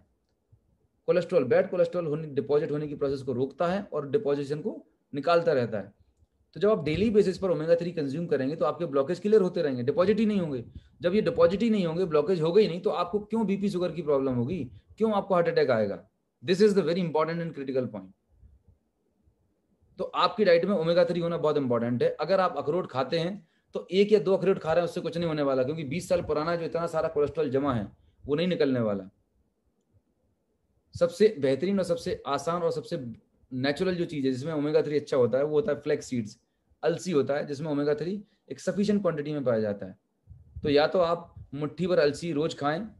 कुछ लोग 1 चम्मच अलसी खा लेते हैं, लगता है कि मैंने बहुत बड़ा काम कर लिया। Sorry, you are under wrong impression. कोई भी चीज का जब तक आप ऑप्टिमम डोज नहीं लेंगे तब तक आपको कोई हेल्थ बेनिफिट नहीं मिलने वाला। एक सिंपल सा एग्जांपल है कि अगर किसी एडल्ट को फीवर है तो उसको फीवर कम करने के लिए 500 से 600 mg की पैरासीटामोल चाहिए ही चाहिए। अगर वो 100 mg की पैरासीटामोल खाएगा तो उसका बुखार नहीं जाने वाला। और अगर वो 100 mg की पैरासीटामोल खा के गाना गाए कि नहीं मेरा बुखार ठीक हो जाएगा, तो उसके जाने की तैयारी पूरी है, क्योंकि आप प्रॉपर डोज नहीं ले रहे हैं। तो चाहे वो दवाई हो, चाहे वो न्यूट्रिशन हो, सप्लीमेंट हो, किसी भी चीज का अगर आप ऑप्टिमम डोज लेंगे तभी आपको उसके हेल्थ में बेनिफिट दिखने वाले हैं। तो मुझे मालूम है, तो चॉइस आपके ऊपर है कि आप अगर अलसी, भुनी हुई अलसी या कोई भी रफ फॉर्म में अलसी खा सकते हैं मुट्ठी भर के रोज, तो खाइए। अखरोट खा सकते हैं आप 8-10 खा सकते हैं, 1000 रुपये किलो आता है। लेकिन अगर आप ये नहीं कर सकते तो एक स्मार्ट सोल्यूशन है। स्मार्ट सोल्यूशन ये है कि आपको वेस्टीज के द्वारा, इंडिया की एक बेहतरीन न्यूट्रास्यूटिकल कंपनी है जिसको कई सारे अवार्ड्स हैं, रिवॉर्ड्स हैं, इंटरनेशनल और नेशनल, आपको अलसी से तेल को निकाल, अलसी से कोल्ड प्रोसेस के द्वारा तेल निकाल के कैप्सूल में डाल दिया गया है। 1 से 2 कैप्सूल सुबह, 1 से 2 कैप्सूल शाम को खा लेंगे तो आपके बॉडी को जितना रिक्वायर्ड अमाउंट ऑफ ओमेगा 3 वो आपको यहाँ से मिल जाएगा। और इसके जो बेनिफिट है, रिजल्ट्स हैं, आपको 2 से 3 महीने में खुद आपको बॉडी में आपकी रिपोर्ट्स बताएंगे, आपको ब्लड रिपोर्ट आपको बताएगी कि पहले, बिफोर और आफ्टर में क्या फर्क आया। आपको खुद अपने समझ में आएगा ओमेगा 3 कितना बेनिफिशियल है। ये अमृत है आपके हेल्थ के लिए। हर एक हेल्दी इंडिविजुअल को ये लेना चाहिए। सबसे पहला एडवांटेज क्या है कि आपके पूरे सर्कुलेटरी सिस्टम को बेहतरीन करके रखता है। आपके बॉडी में जो एलडीएल का लेवल है वो रिड्यूस करता है, एचडीएल के लेवल को इंप्रूव करता है। जिनको टाइप 2 डायबिटीज है, जो इंसुलिन के इंजेक्शन ले रहे हैं, जिनकी शुगर 400-500 रहती है, अगर आप वो कंज्यूम करेंगे 3 से 6 महीने में, आपको इंसुलिन का डोजेस कम हो जाएंगे, आपका शुगर लेवल धीरे धीरे करके नेचुरल रेंज में आने लगेगा। ऐसे एक नहीं, हजारों लाखों टेस्टिमोनियल हिंदुस्तान में। आप यूट्यूब पर जाएं, आपको पता चल जाएंगे इन प्रोडक्ट के रिजल्ट्स। ओमेगा 3 अपने आप में एक एंटी इन्फ्लेमेटरी का काम करता है, राइट। एंटी इन्फ्लेमेटरी मतलब दर्द निवारक। आपके बॉडी में कहीं पर भी आपको दर्द है, सूजन है, न्यूरोलॉजिकल पेन है, आप ओमेगा 3 लेंगे, धीरे धीरे करके नेचुरली वो दर्द आपका सबसाइड हो जाएगा। ड्यूरिंग प्रेगनेंसी में फर्स्ट ट्राइमेस्टर के बाद लेते हैं तो ओमेगा 3 ये ब्रेन डेवलपमेंट के लिए सबसे ज्यादा एसेंशियल है। तो बच्चों में जो कंजेनाइटल बर्थ डिफेक्ट होते हैं, बहुत सारे प्रॉब्लम्स होते हैं, ब्रेन प्रॉपर डेवलप नहीं है, सीपी के पेशेंट्स होते हैं बच्चे, वो रिस्क बहुत कम हो जाएगी। हेल्दी बच्चे का ब्रेन डेवलपमेंट हेल्दी होगा और डिलीवरी में भी आसानी होती है। हेयर के लिए, स्किन के लिए, लेडीज लोगों के लिए अमृत है। आपका जो इतना हार्मोनल इम्बैलेंस होता है, राइट, उसकी वजह से तमाम सारे पीसीओडी है और तमाम सारी प्रॉब्लम्स होती हैं, उनके लिए अमृत है ये। तो अगर आप अपने आप को हेल्दी, फिट और एक अच्छी लाइफ मेंटेन करना चाहते हैं, omega 3 is the most essential nutrition for your diet, you must take. Cost की बात मैं करूं तो एक बॉटल जो होती है इट कॉस्ट अराउंड 500 500 रुपए की आती है। 1 महीने का कोर्स है। अगर आपने ये 4 से 6 महीने, साल भर भी खा लिया तो आपने कितना इन्वेस्ट किया अपने बॉडी को हेल्दी रखने के लिए, फिट रखने के लिए? 5-6 हजार रुपए इन्वेस्ट किए। जो 5 लाख 10 लाख रुपए बीमार होने के लिए बर्बाद करने वाले थे, जिंदगी भर दवाइयां खाने वाले थे, उससे लाख गुना बेहतर डिसीजन है। सो 3 तरह के ओमेगा 3 हैं वेस्टीज के अंदर। एक वेस्टीज फ्लेक्स ऑयल है, दूसरा कोकोनट ऑयल है, तीसरा क्रेल ऑयल है। इन तीनों में सबसे बेस्ट अगर मैं बात करूं तो क्रेल ऑयल है। लेकिन चूंकि ये समुद्री मछली से निकाला जाता है, अगर किसी को वेज और नॉन वेज का इशू है तो you can take flax oil and coconut oil, but results आपको अप्रोप्रिएट सभी में रिजल्ट्स बराबर मिलने वाले हैं, राइट। सो ये तो हो गई ओमेगा 3 की बात। अब मैं लास्ट बात कर रहा हूँ अगले 5 मिनट्स के लिए। हमें समझना है कि आपके बॉडी में इसका एक छोटा सा डेमोस्ट्रेशन भी है, आप यूट्यूब पर जाके देखेंगे। थर्मोकॉल के ऊपर अगर आप ये फ्लेक्स ऑयल पुट करते हैं तो पूरा डिसइंटीग्रेट, डिजोल्व कर देता है। मतलब किस तरीके से ओमेगा 3 आपके आर्टरीज में जो ब्लॉकेज उनको निकालता है, उसका लाइव डेमोस्ट्रेशन आप यूट्यूब पे जाके देख सकते हैं, राइट। ये जो बैड कोलेस्ट्रॉल आपके बॉडी में आया, ये कहां से एंटर करता है ये आप समझिएगा।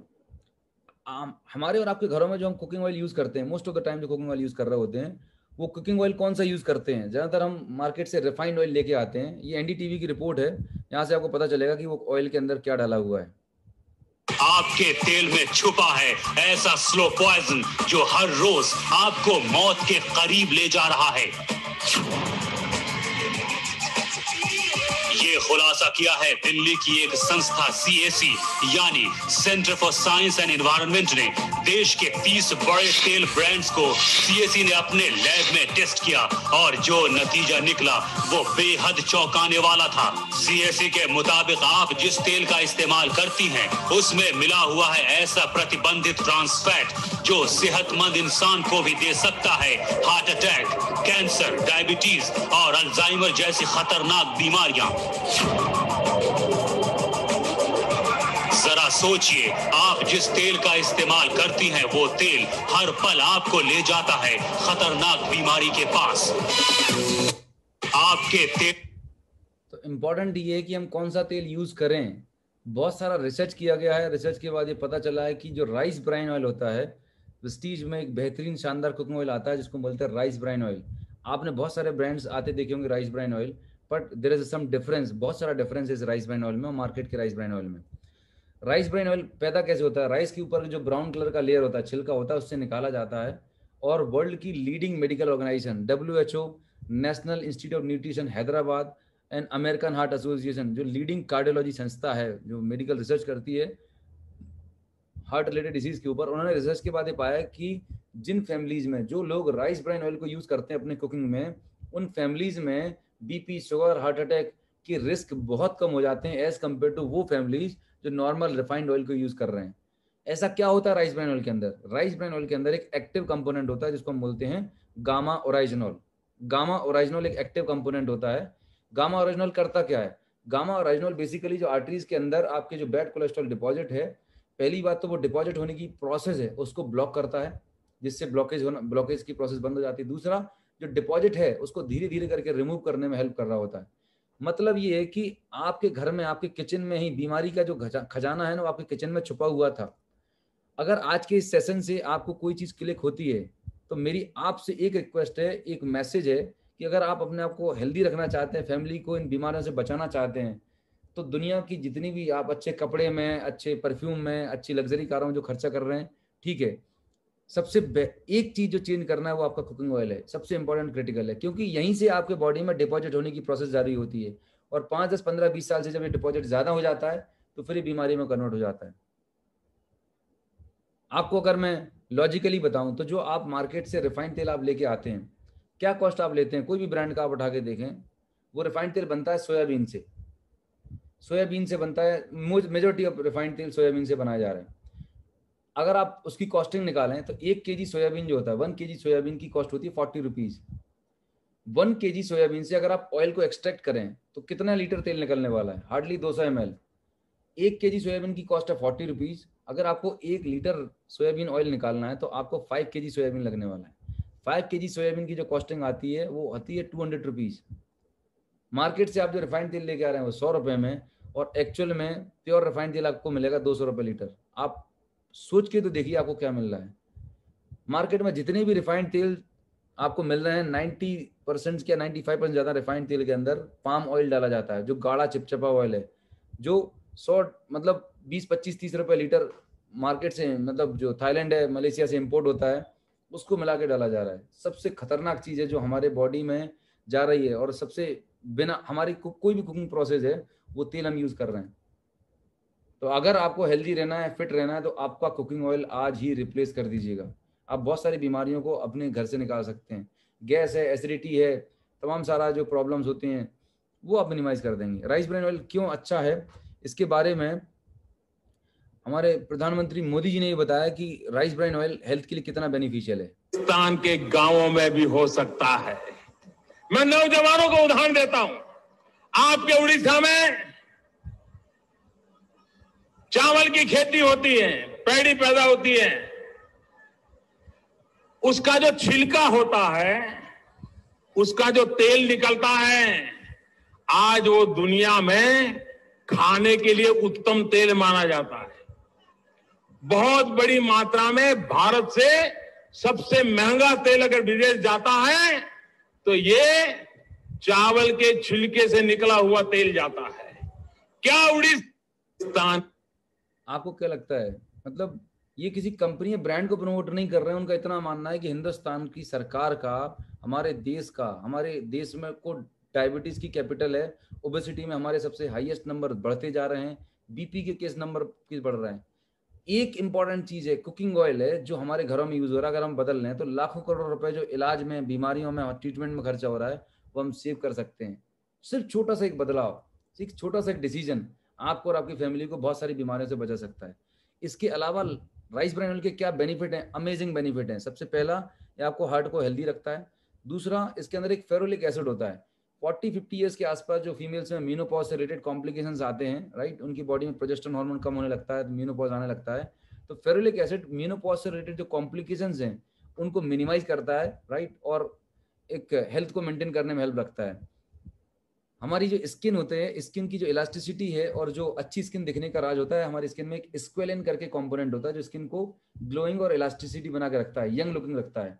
वर्ल्ड की जितनी भी top most premium skin care cosmetic creams हैं उसमें राइस ब्रान ऑयल एक कंपोनेंट होता है। जस्ट इमेजिन करिएगा, राइस ब्रान ऑयल के अंदर एक नेचुरली एक कंपोनेंट होता है स्क्वेलेंस, जो आपकी स्किन को हेल्दी और यंग रखने में मदद करता है। चाइना में, जापान में आप देखेंगे उनकी स्किन बड़ी अच्छी रहती है। They are using this component in their beauty products. इसके अंदर एंटी कैंसर प्रॉपर्टीज होती हैं, एंटीऑक्सीडेंट्स प्रॉपर्टी होती हैं जो कैंसर से बचाने में हेल्प करती हैं। विटामिन ई होता है जो हमारे नर्वस सिस्टम को हेल्दी रखता है। Last but not least, normal cooking oil जब आप यूज करते हैं, रिफाइंड ऑयल को जब आप पकाने में कोई चीज यूज करते हैं, जनरली होता क्या है कि आप उसको एक बार यूज करने के बाद फेंकते नहीं है। और खासकर जो मार्केट में समोसे, कचौड़ी, भजिए की दुकान है, जिस दिन से दुकान खुली है वो काला काला पड़ चुका है तेल, उसी तेल को रिसाइकिल और टॉपअप करते रहते हैं। आपको बता दूं, जब रिफाइंड तेल को आप रिसाइकिल करते हैं तो वो और ज्यादा गाढ़ा और चिपचिपा हो जाता है, ऑक्सीडाइज हो जाता है। वो हमारे लिए एक स्लो पॉइजन है, जहर है।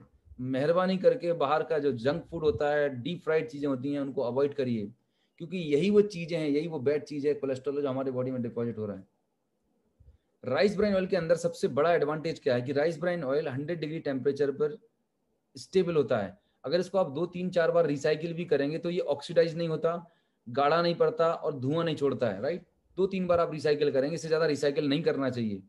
और पानी की तरह पतरा है। नॉर्मल रिफाइंड तेल को आप रखेंगे तो गाढ़ा चिपचिपा रहता है, राइट, क्योंकि उसमें पाम ऑयल है।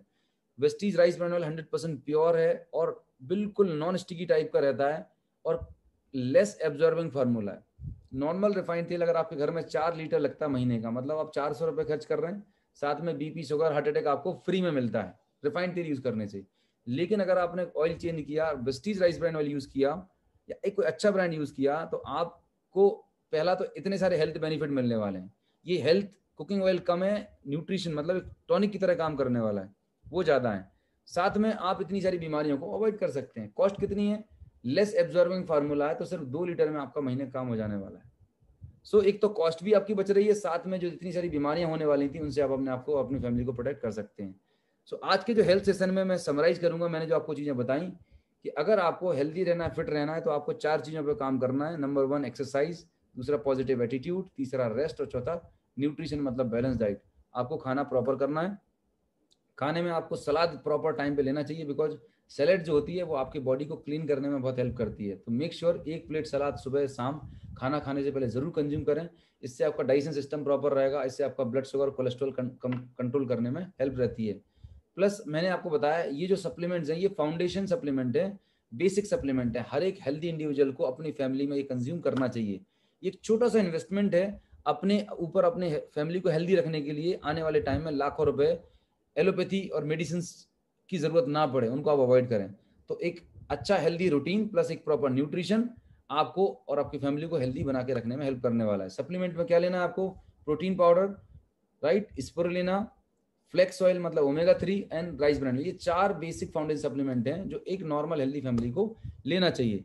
लास्ट में एक चीज आपको ऐड करना चाहूंगा, सिंस अभी कोविड का टाइम चल रहा है, राइट, दोबारा से लॉकडाउन आ चुका है, रिस्क ज्यादा बढ़ रही है, तो आपको और हमें सबको अगर इस खतरनाक बीमारी से बचना है, इस वायरस से बचना है, तो आपका इम्यून सिस्टम स्ट्रांग रहेगा तो आप अपने आप और अपनी फैमिली को बचा सकते हैं। तो वेस्टीज के अंदर इम्यूनिटी की एक बहुत ही शानदार रेंज आती है और एक इम्यूनिटी पैकेज है। अगर आप वो इम्यूनिटी पैकेज यूज करते हैं तो यकीन मानिए आप अपने आप को बहुत हद तक और अपने नियर डियर को, खासकर जिनकी उम्र 40-50 के ऊपर है, उनको तो जरूर कंज्यूम करना चाहिए, क्योंकि उनकी रिस्क ज्यादा है, क्योंकि उस समय बीपी शुगर हो चुका होता है, कोई ना कोई लाइफस्टाइल डिजीज है, तो उस केसेस में इम्यून सिस्टम डाउन होने की वजह से कोविड के केसेस बढ़ रहे हैं या क्रिटिकल कंडीशन ज्यादा हो जाती है।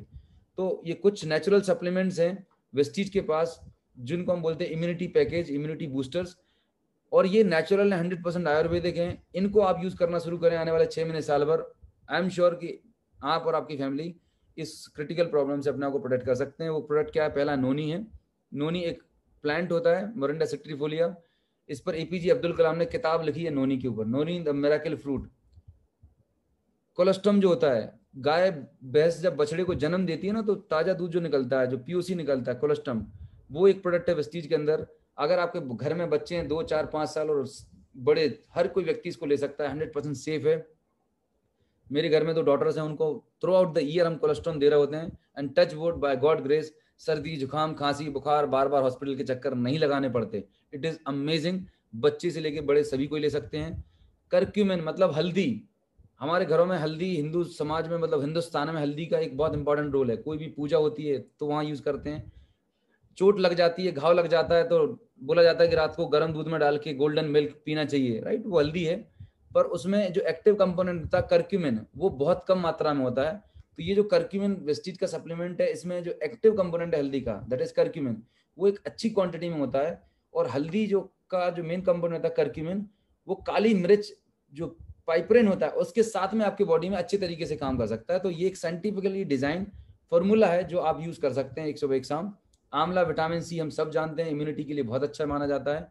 सीबकथॉर्न लेह लद्दाख में पाए जाने वाले चेरी होती है, राइट? और इम्यूनिटी के लिए -40-50 डिग्री टेम्परेचर पे चेरी हो रही होती है। सीबकथॉर्न आपके इम्यून सिस्टम को बिल्ड करने में बहुत हेल्प करता है। और गिलोय जो होता है, गिलोय घनवटी है, राइट? गिलोय प्लस एक लिक्विड आता है वेस्टीज में, उसको आप यूज कर सकते हैं। इनमें से 2-3 प्रोडक्ट या पूरा पैकेज जो भी आपको कंफर्टेबल लगता है, आपको जिस व्यक्ति ने इन्वाइट किया है, आप उससे कंसल्ट करें, डिस्कस करें, वो आपको क्या आपके लिए बेस्ट पॉसिबल है वो कॉम्बिनेशन आपको सजेस्ट कर देगा, राइट? एंड विद दिस आज का सेशन हम यहीं पर ओवर करते हैं। Thank you so much for your patience listening, right? अब आपके कोई सवाल हैं, कुछ क्वेश्चंस हैं, क्वेरी है, या कुछ